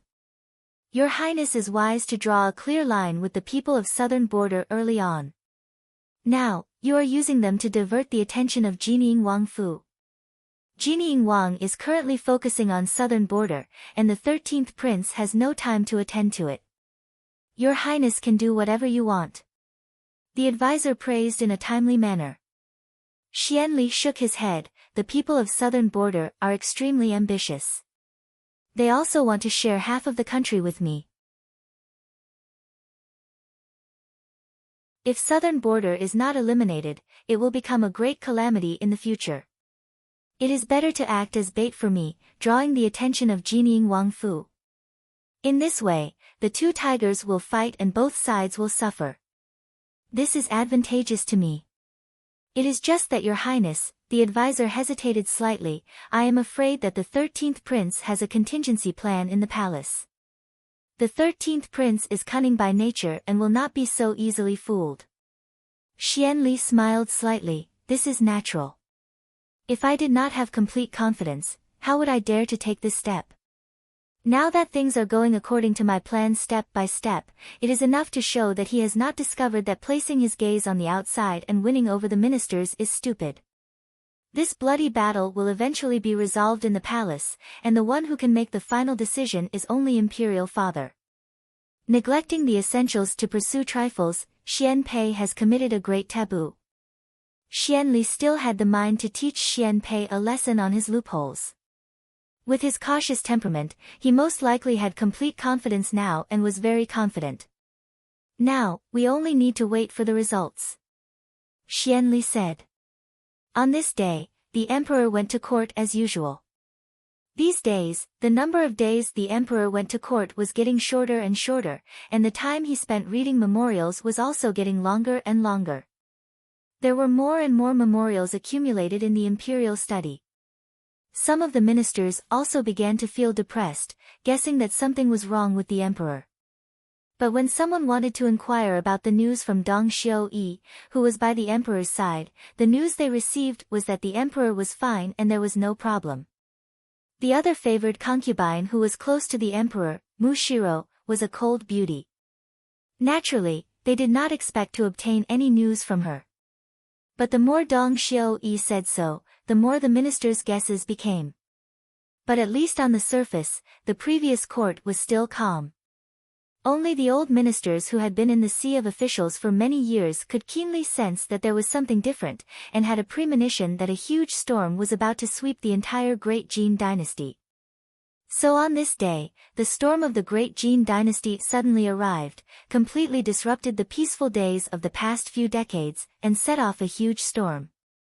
When the emperor, the ruler of a country, went to court, while listening to the memorials from the Ministry of Rites, he fell from the dragon throne and fell into a coma.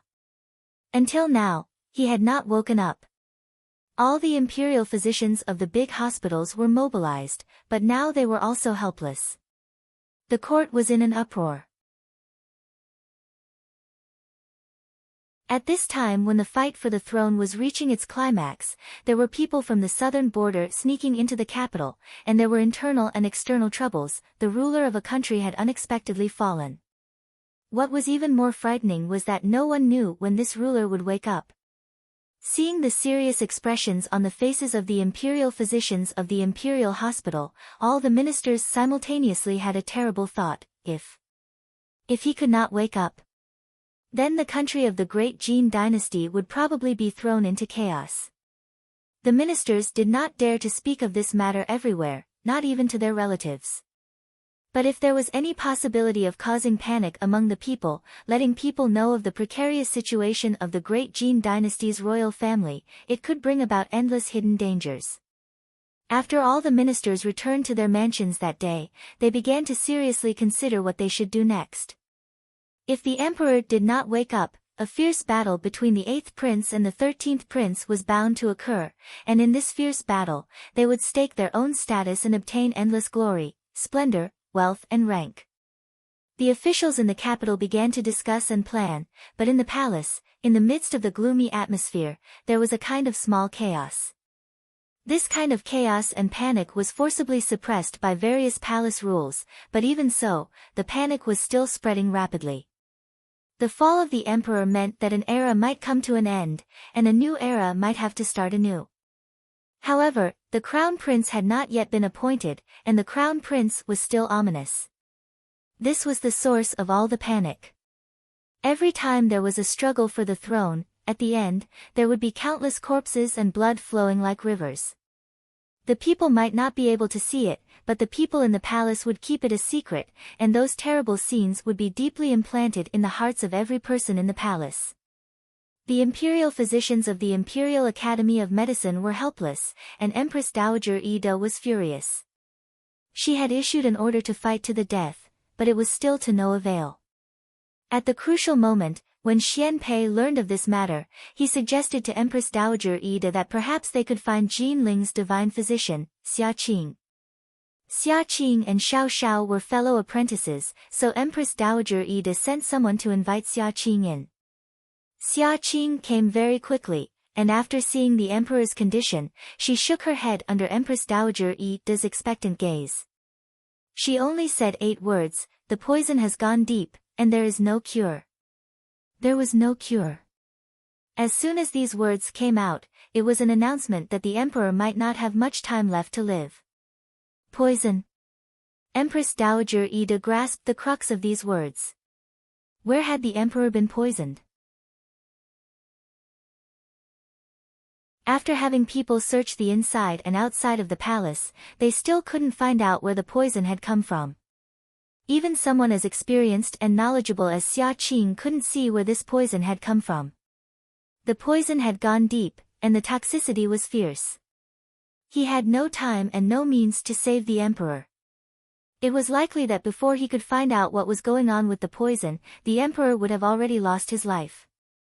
For better or worse, he was hanging on with medicine, but that was only a temporary solution. In the end, there was no other way.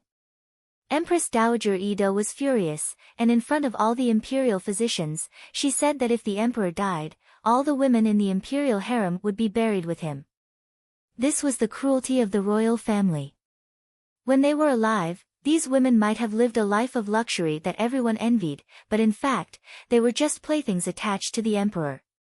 If the emperor died, there was no need for them to live. Empress Dowager Ida said this in front of the imperial physicians, but even so, the women in the imperial harem realized something. It wasn't their first day in the palace, and it wasn't like the previous dynasty didn't have the rule of burying concubines with him. The emperor had suddenly fallen, and the imperial harem was immediately filled with an atmosphere of fear. Everyone was anxious, and it was almost the first time that they had all prayed for the emperor's early health. Among the panicking imperial harem, there were 2 people who were unusual. One was Mushiro.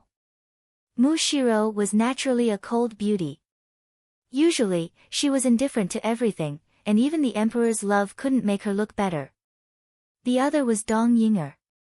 After entering the palace, Dong Yinger's mood was gentle and steady, and she was a little too mature. These 2 people weren't as panicked as the others, so it was understandable. However, how long could the current tranquility be concealed? Everyone knew that a storm was brewing. At this time, in the southern court, Xian Pei was sitting in front of a table, practicing his calligraphy stroke by stroke. Even at this time, he still had the mood to practice calligraphy. If others saw this, they would definitely be very surprised. But what was surprising was not so. Judging from the person's words, Xian Pei's calligraphy was very steady. Obviously, he wasn't affected by the emperor's fall at all. He was as calm as ever, as calm as if he had already expected this to happen. Your Highness, the 8th prince is now ready to make a move, Mingyu said. This is a trap he set up. Now that the battle has started, he will definitely start attacking. How will your Highness solve this? The Emperor's poison was planted by Xianli. This was something that Xianpei knew very well. With his understanding of his elder brother from his previous life, he could say that he understood Xianli more than the Emperor. This gentle and indifferent elder brother's heart was so cruel. He calmly used this move to kill his father. The Emperor's fall was caught off guard, but this poison had been planted a long time ago. Xianli thought that he had grasped the initiative this way. Before the Emperor had clearly chosen a crown prince, perhaps this was Xianli's strategy to win in the chaos. But for Xianpei, letting nature take its course was also his strategy. Xianli was ruthless, but Xianpei's heart wasn't soft either. For example, in this life, he watched helplessly as the Emperor was poisoned by Xianli.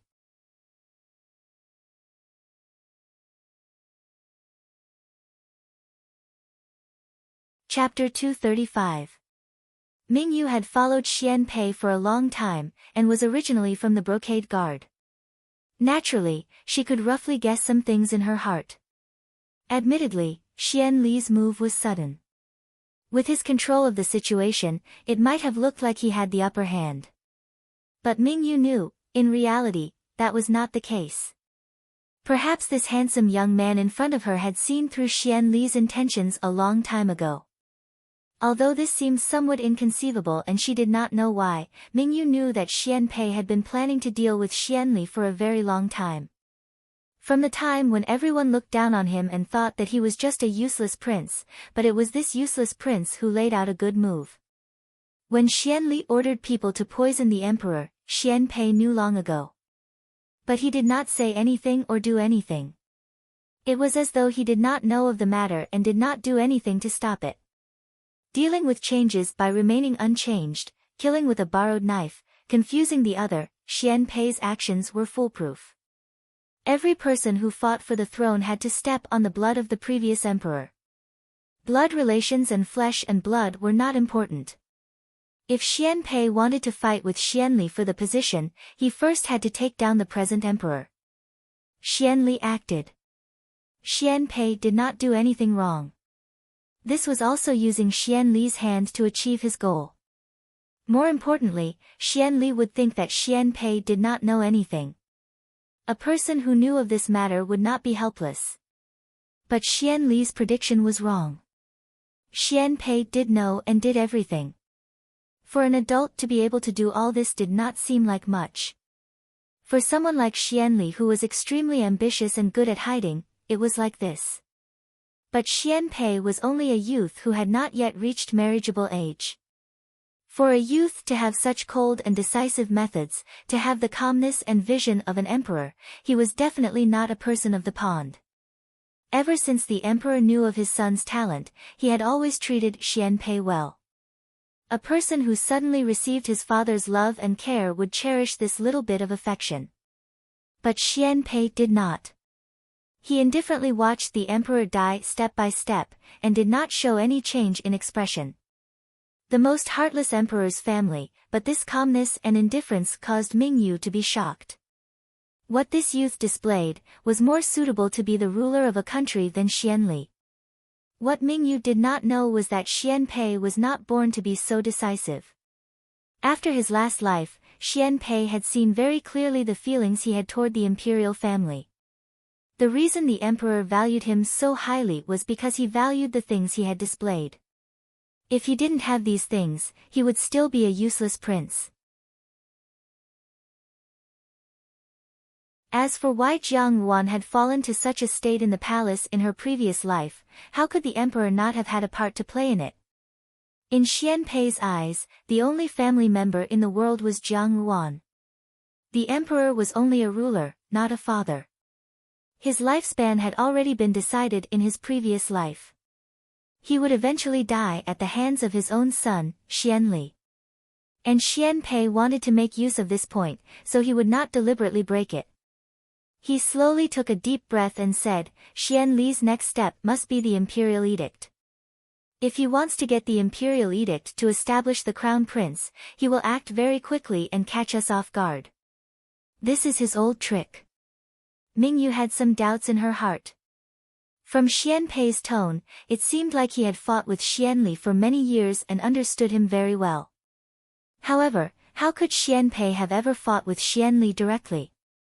It was just hitting a cow through the air, showing that they were on equal footing. Even so, she still said, "What does your highness think?" Xian Pei smiled lightly. He was born with delicate features, and when he smiled, there was an indescribable beauty and elegance in the corners of his eyes, which actually somewhat resembled Jiang Ruan's. No need to pay attention to it. Striking the mountain to scare the tiger, we will naturally do this as well. Eunuch Li walked out of the emperor's bedchamber and glanced inside with some worry. The emperor's body had already started to slowly collapse a long time ago. This was something he had known for a long time, but at that time, he had only thought that it was because he was getting old and that time was unforgiving. Every emperor would grow old like this, it was inevitable. But, the emperor's collapse was too sudden. Under the watchful eyes of all the civil and military officials of the Great Jin dynasty, his abrupt collapse was enough of an order for the Great Jin dynasty's officials, and this order was related to a considerable storm in the future. Eunuch Li had lived in the palace for so many years that he knew that an era would eventually end. This was an unavoidable fact.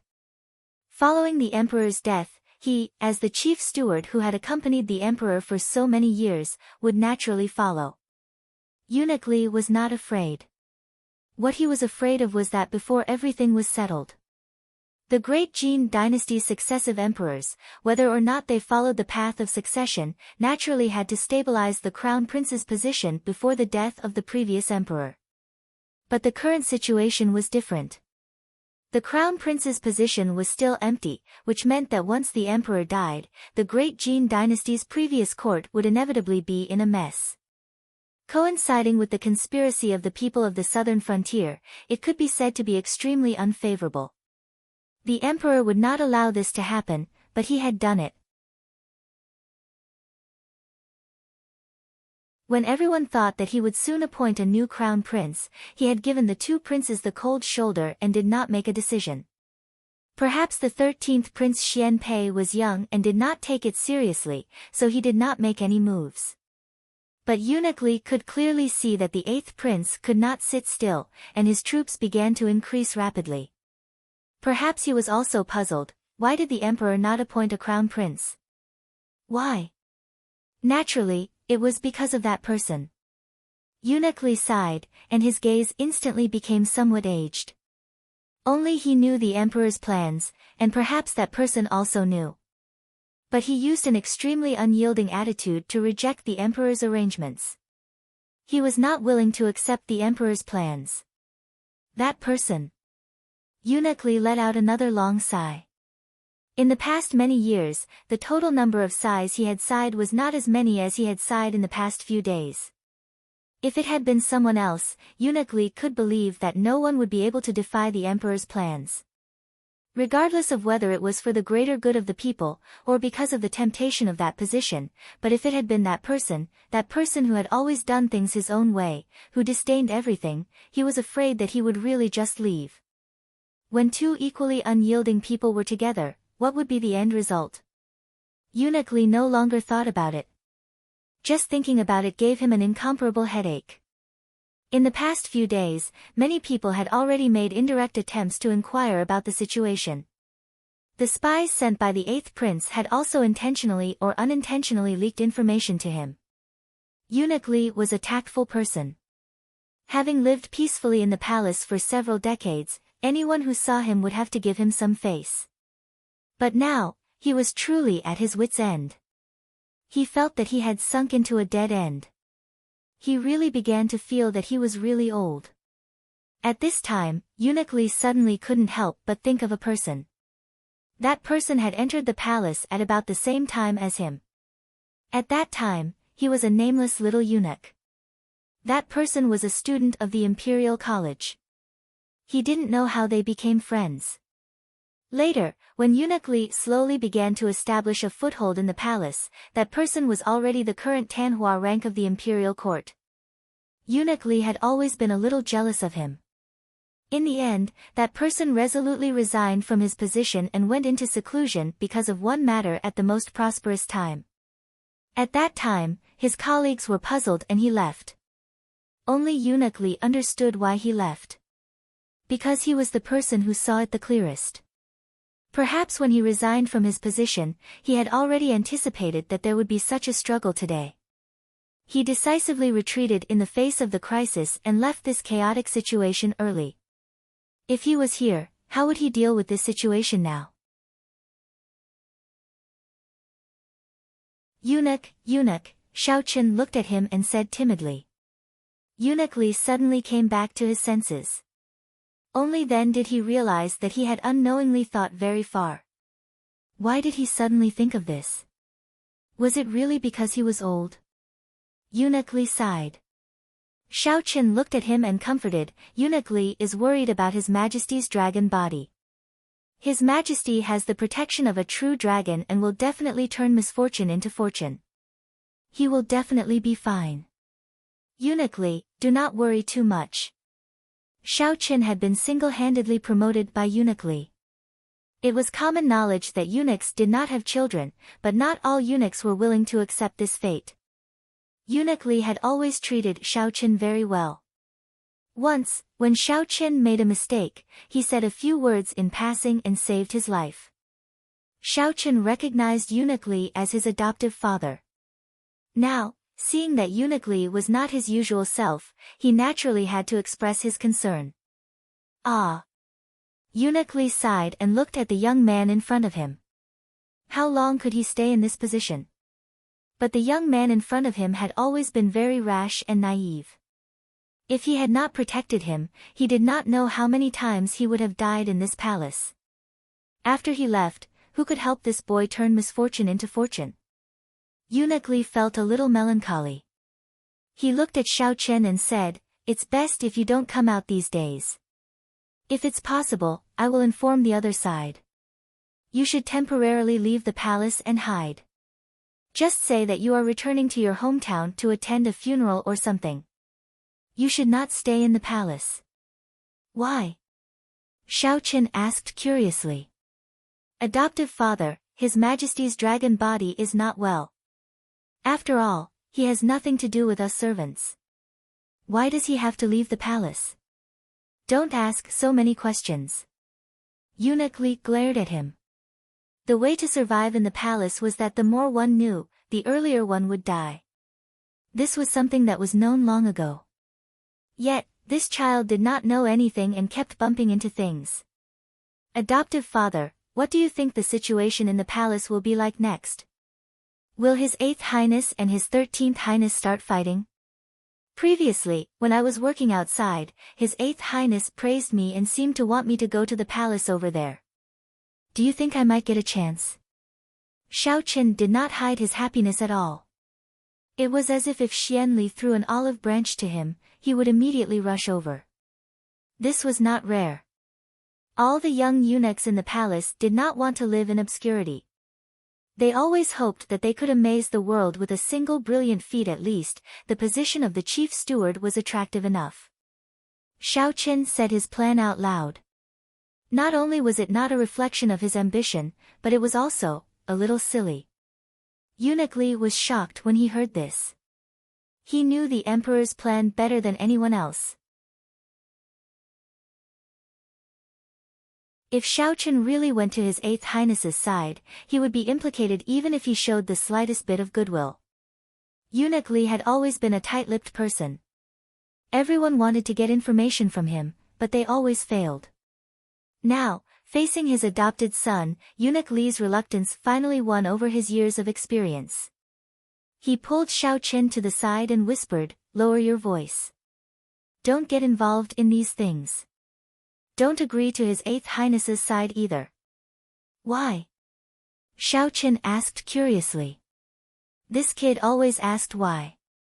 Eunuch Li was a little anxious, but if he did not explain clearly, he felt that Xiao Chen would not give up his plan. Helpless, Eunuch Li could only vaguely say, "No one can understand His Majesty's plan. His Eighth Highness is not a candidate. Don't get yourself into trouble." With just one sentence, a smart person would immediately understand the meaning of Eunuch Li's words. This was because Eunuch Li's meaning was very clear.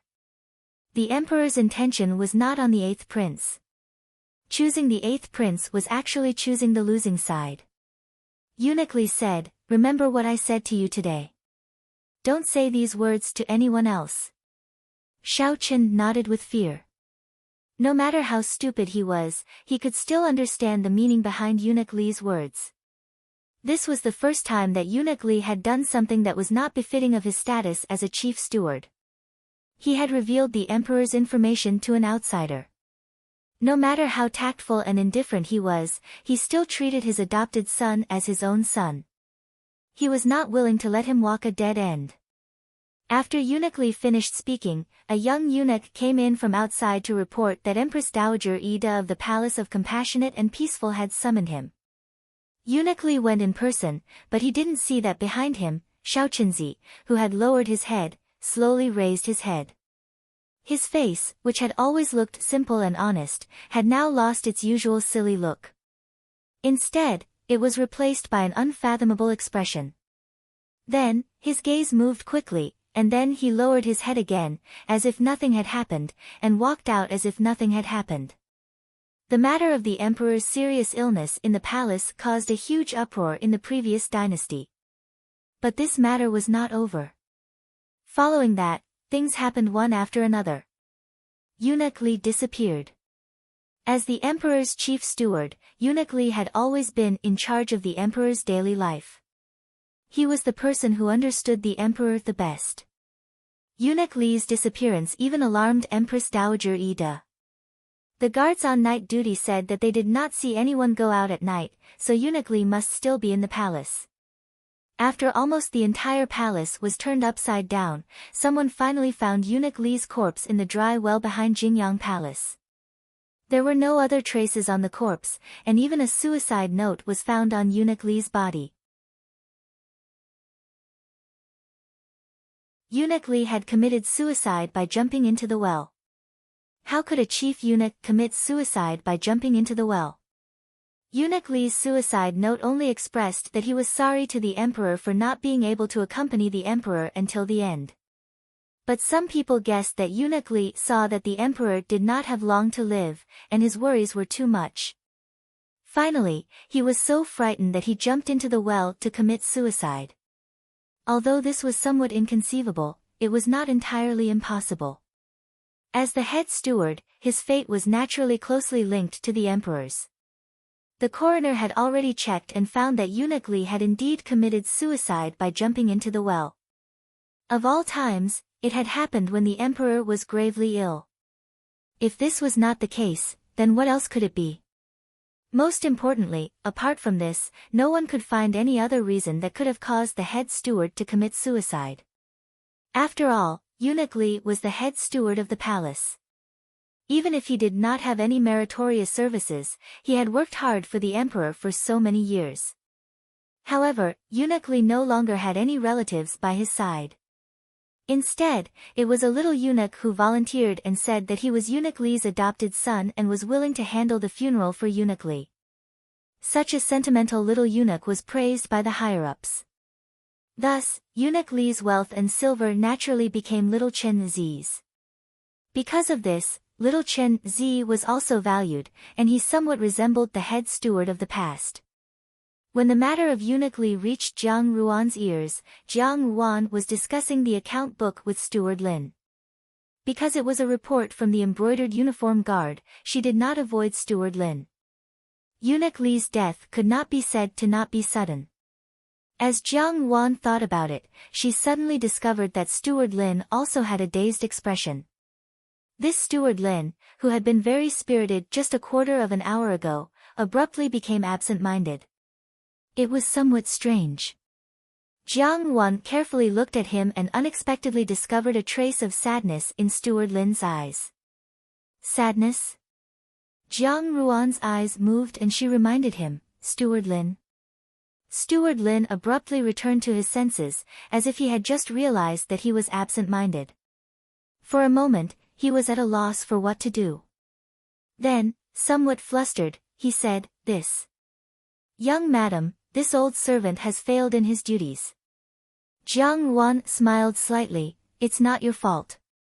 Suddenly hearing about the shocking news in the palace, it's normal for you to be a little dazed. I was also startled just now. Steward Lin was absent-minded and seemed to be thinking about this matter. What is your opinion on this matter? Steward Lin laughed dryly. Just as he was about to say that he was untalented and shallow in learning, how could he distinguish the knack in this matter? However, when he met Jiang Ruan's gaze, he was unable to say anything.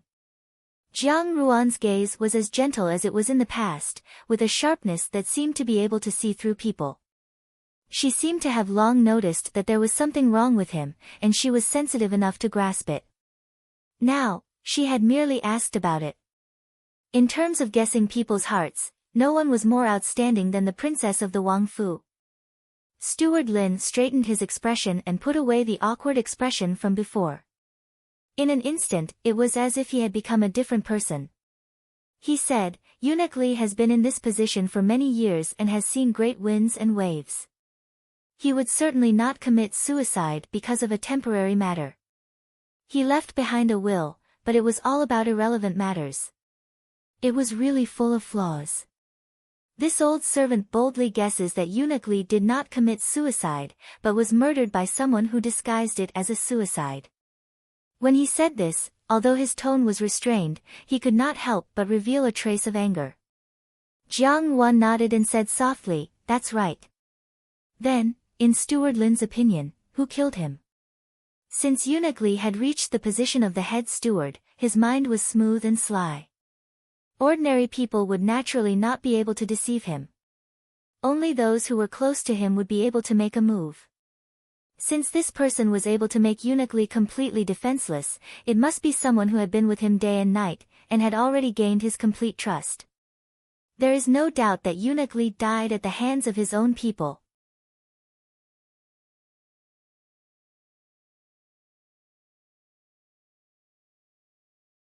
Chapter 236. After housekeeper Lin finished speaking, Jiang Ruan was expressionless, but behind her, Lian Qiao and Lu Zhu were somewhat surprised. In their eyes, housekeeper Lin was just a slightly crazy old man. Who would have thought that his words today were so reasonable? They didn't know why, but it gave people a completely different feeling from the past. Jiang Ruan wasn't surprised. The elegant and graceful Tan Hua was able to retreat at the most glorious time, and he also had the determination and endurance to endure silently. He was a person of great wisdom. But Jiang Ruan also saw that when housekeeper Lin mentioned Eunuch Li's death, there were some fluctuations in his eyes that could not be concealed. Obviously, he and Eunuch Li might have some relationship, but everyone in the world had some secrets, so why should she investigate? But housekeeper Lin's analysis coincided with hers, and it made her even more determined. You're right. To be able to plot against Eunuch Li, it must be someone extremely close to him, or even someone who has been lurking around him for many years. Now that they acted rashly, the emperor's serious illness is one reason, but more importantly, this may be a signal, Jiang Ruan said. Signal? Housekeeper Lin frowned and asked, Does young madam think that they are about to make a move? At this time, old Lin seemed to be discussing the next step with Jiang Ruan, and there was no trace of his usual unreliable appearance. It's not a move. Eunuch Li died too suddenly. I thought that his death was too abrupt, and there must be a special reason for him to be killed at this time. If they wanted to make a move, they didn't have to do it from a steward, so Eunuch Li's death must have been caused by himself. He made a mistake in some aspect, and in the end, he killed himself, Jiang Ruan muttered. Housekeeper Lin also pondered for a while, and seemed to feel that what Jiang Ruan said was very reasonable. He looked at her and said, But young madam, what mistake could he have made? What mistake could he have made that caused him to lose his life in the end? Jiang Wan smiled slightly. What is the most urgent matter in the palace now? It's His Majesty who is seriously ill, housekeeper Lin replied. Then, eunuch Li's mistake was here. He was the steward, but in the end, he was inseparable from His Majesty, so the biggest reason why he lost his life was because of His Majesty. The greatest value of a chief steward was that he was the person closest to the emperor and might know many of the emperor's secrets. In this way, things were much simpler. Eunuch Li found out about one of His Majesty's decisions, and this decision was accidentally found out by someone else. Then, he was killed. When Steward Lin heard this, he could not help but exclaim in his heart. Just based on the death of Eunuch Li, Jiang Wan was able to deduce so much. He could not help but become somewhat absent-minded. Perhaps Jining Wang Fu had such a young madam. This was something that the Crown Prince Hong Shi and the old Jining Wang had not thought of at that time. Now that the situation was so chaotic, Jiang Wan was still able to analyze it so calmly and calmly point out the suspicious points. In the midst of the flustered atmosphere that had gradually begun to pervade, Steward Lin's heart abruptly gave birth to a surge of courage. Following Jiang Ruan's words, he pondered, young madam's decision is indeed not bad, but what decision did the emperor make that would lead to Eunuch Li's death? The culprit couldn't wait to take action and even made Eunuch Li's corpse full of flaws. In fact, he could have done it more precisely. Looking at it this way, it seems that he was somewhat impatient and did not care about anything else. To be able to cause someone to be so ruthless, it must be a matter of great importance to the country. The fight for the throne is imminent, but before His Majesty fell, he had not yet appointed a crown prince. Now that the position of crown prince is empty, the hundreds of officials have their own guesses about His Majesty's injury. If His Majesty immediately had the intention to appoint a future crown prince, the other person would certainly be burning with anxiety. Eunuch Lin most likely revealed His Majesty's intentions, and the other person, who is not fated to be the crown prince, was driven to desperate action. Jiang Wan said, and the emperor would definitely not appoint Xianli as the crown prince, so the person behind this can only be Xianli. Steward Lin wanted to say that the 13th Prince Xian Pei could also be the culprit, but when he saw Jiang Ruan's expression, he paused. There was not a trace of hesitation on Jiang Ruan's face. Just like her tone, she had absolute trust in Xian Pei from the beginning.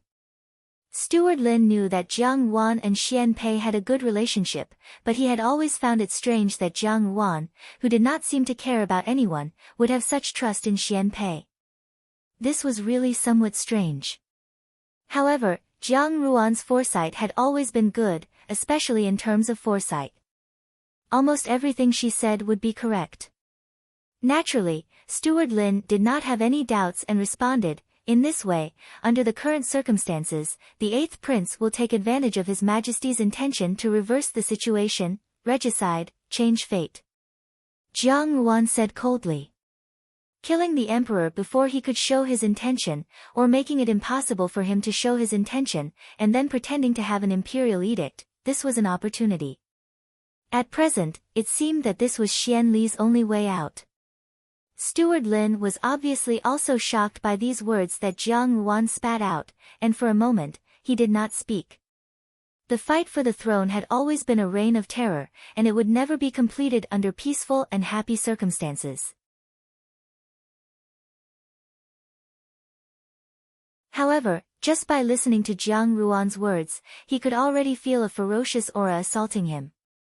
Perhaps in the coming days, undercurrents would be turbulent in the capital, and every step would be filled with trepidation.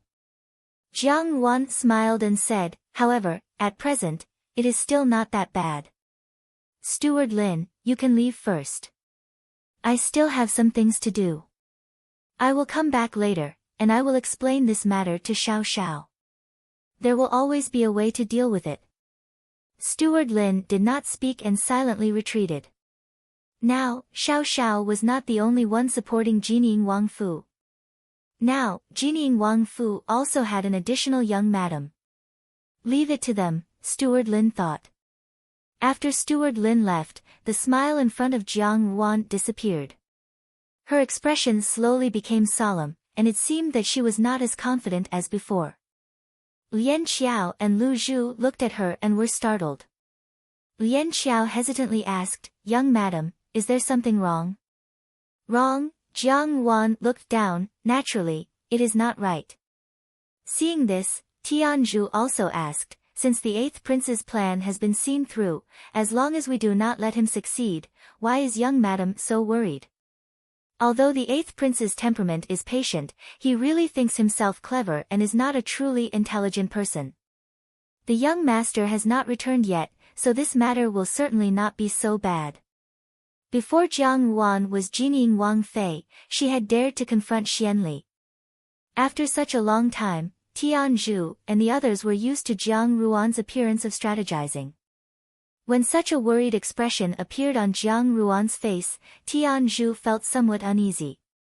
"The smartest person is naturally not Xianli," Jiang Ruan sneered, and her smile seemed somewhat cold. "The emperor is the smartest person." She did not continue speaking. Tianzhu and the others looked at each other, not knowing how to respond. At night, when Xiao Xiao returned, it was naturally late at night.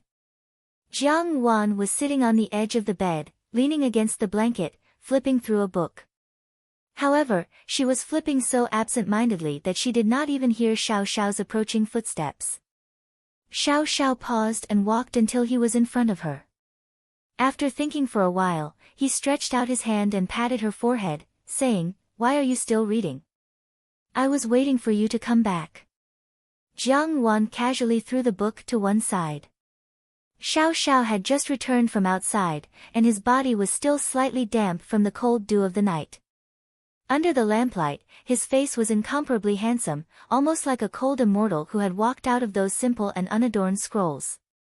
Regardless of the time, this person was always so bright and fresh. Even if he did not like to be gorgeous and always wore the coldest colors, it could not take away even the slightest bit of his brilliance. It was as if as long as he stood there, he could not help but attract the attention of others. Jiang Wan sighed softly. Xiao Xiao sensitively sensed that something was wrong with her, so he did not immediately bathe. Instead, he sat beside Jiang Wan and asked with concern, "What's wrong?" "You." Jiang Wan hesitated for a moment before asking, "Do you want to be the emperor?" Xiao Xiao was slightly startled, as if he had not expected her to suddenly ask this. For a moment, he was somewhat startled. Then, he frowned and asked, "Who did you see today?" When Jiang Wan saw his appearance, she laughed. "The person you are worried about is currently in the palace, injured and unable to get up." "How could he meet me?" "You're probably worrying too much." The last time the emperor had come uninvited to genieing Wang Fu, Jiang Wan had stood at the door and listened to the entire conversation. Only then did she know Xiao Xiao's secret. Now that Xiao Xiao was so nervous, it was naturally because he had recalled the previous incident. When Xiao Xiao heard this, his brows did not loosen. He only stared at her thoughtfully and said, "I have never thought about that position. If someone were to force you, what would you do?" Jiang Wan asked. "What does it have to do with me?" Xiao Xiao asked. His tone was indifferent, but there was a kind of irresistible force to it. If someone was to force him, what did it have to do with him? In this world, if he liked it, he would do it. If he didn't like it, he would not do it. No one had ever been able to force him. Jiang Wan took a deep breath and suddenly said, "Now that the emperor is unconscious," Xianli rashly made a move. "It can only mean one thing. The emperor has the intention to appoint a successor." Perhaps the matter of the successor had already been decided long ago, and Xianli suddenly heard about it, so he wanted to cut off all the clues. Jiang Wan stared into Xiao Xiao's eyes. "Xianli probably thinks that the other party is Pei, but you and I both know that's not the case. The person he wants to give up this position has never been his own son." A storm suddenly arose in the court, and the fight for the throne was imminent. How many ministers had personally taken sides, but only Jiang Wan and Xiao Xiao knew that that person, the emperor, had never thought of handing over the country to Xian Li and Xian Pei. The person he wanted to sit on this position had always been Xiao Xiao. He had secretly paid attention to Xiao Xiao for so many years, and protected him for so many years. Perhaps it was because of guilt, or perhaps it was because the country originally belonged to Crown Prince Hongxi, but the most important reason was that he had always regarded Xiao Xiao as the future successor. My ambition does not lie here, Xiao Xiao hugged her, perhaps with the intention of comforting her. I will not do as he wishes. I know. Jiang Wan lay on Xiao Xiao's chest. The man's body exuded a sweet, grass-like scent, with a hint of the chill of the late-night dew, but she felt incomparably at ease. She said, "It's just that you have to know, perhaps the emperor had long anticipated this day. I think that he intended for you to become the emperor, and would certainly have made preparations somewhere to allow you to sit on this position. And the most important thing to rely on, is an imperial edict." Perhaps Xiao Xiao did not understand the emperor. The embroidered uniform guards were spread throughout the world, and they had the most brilliant intelligence.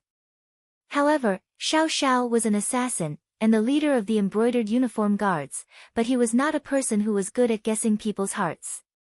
Towards the emperor, he was also excessively distant. He did not deliberately get close to the emperor because of their blood relationship, so how could it be said that he understood the emperor? However, Jiang Wan was different. In her previous life, when Jiang Wan had spent a few years in the palace, in order to help Xianli, she had used all kinds of methods to inquire about the emperor. Naturally, she had paid a great price, but it had also allowed her to have a deeper understanding of the emperor. Regardless of what outsiders thought of the emperor, being in such a position, he was extremely clear about the methods used in the palace. In her previous life, he had also used such a method, which was to write an imperial edict a long time ago. Because of this, the matter of appointing a crown prince had caused everyone to panic, and Xianli had decisively made his move before the imperial edict had been issued. The emperor's final bargaining chip, under Xianli's iron-blooded methods, had been destroyed before it could be put to use. Now, the same thing had happened again. The emperor had wanted to issue an imperial edict before. Jiang Wan could almost be sure that Xianli's people had already heard of this news, and knew that the candidate on the imperial edict was not her. Therefore, they had acted so decisively. They wanted to strangle the emperor, and then smoothly use their own methods to ascend to that position. However, in her previous life, there had been no 13th prince, so there had been no obstacles in front of Xianli. But now, Xian Pei had suddenly appeared out of nowhere. He killed Eunuch Li, perhaps because he wanted to find someone to replace Eunuch Li's position and uncover the secret of the imperial edict. Jiang Wan said softly, "I think it's not just the imperial edict." Based on the emperor's intentions, he must have secretly instructed his trusted officials to stand up and confirm your identity when necessary. Xiao Xiao's identity could not be known to too many people in a short time, otherwise, Xiao Xiao would become the target of public criticism. It was one thing for the emperor to force Xiao Xiao, but he still had to do his best to protect his life. "I will find the imperial edict," Xiao Xiao said softly, "and then burn it. No one will know." What he was burning was not just an imperial edict, but also his future life, his road to becoming an emperor. Jiang Wan suddenly felt a little sad.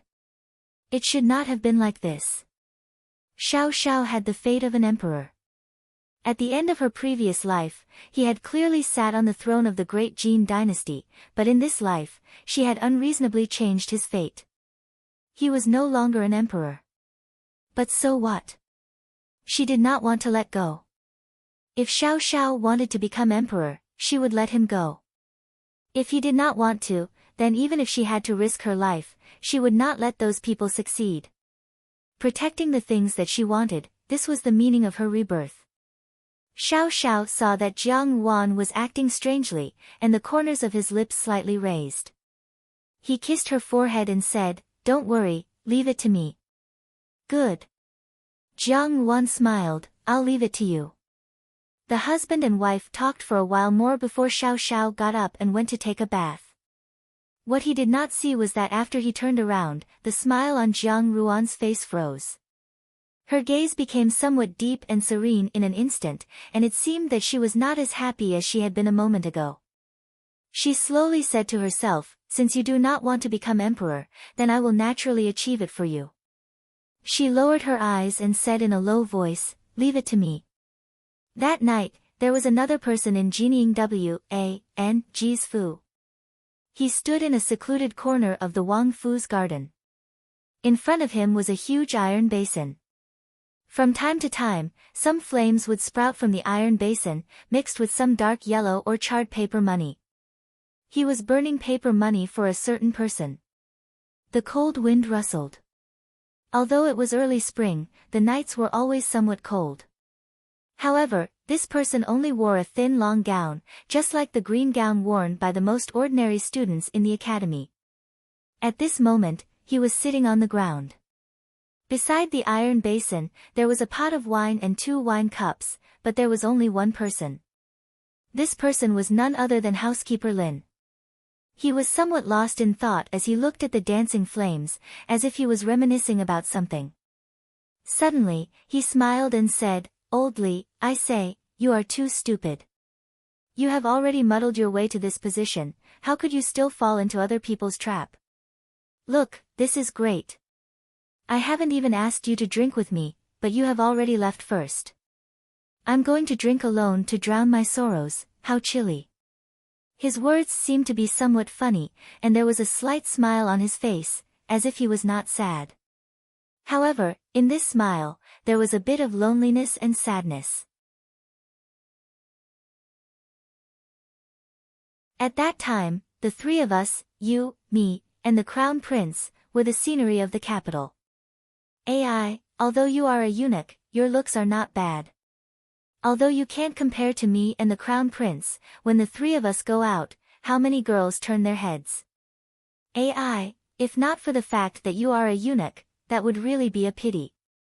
Housekeeper Lin muttered to himself. He seemed to think that his words were extremely amusing, and unconsciously began to smile.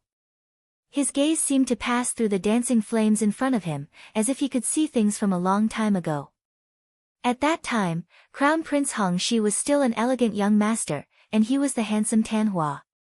Although Xiao Li was a eunuch, he was clever and likable, and had a delicate appearance. Every time Crown Prince Hong Shi secretly slipped out of the palace, he would bring the 2 of them along.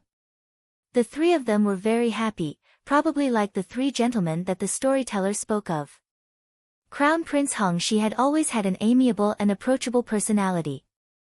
Ever since he met the Crown Princess Yang Xiaoyuan, he did not care about the rules and ranks in front of them. In front of Crown Prince Hong Shi, the 3 of them were equal.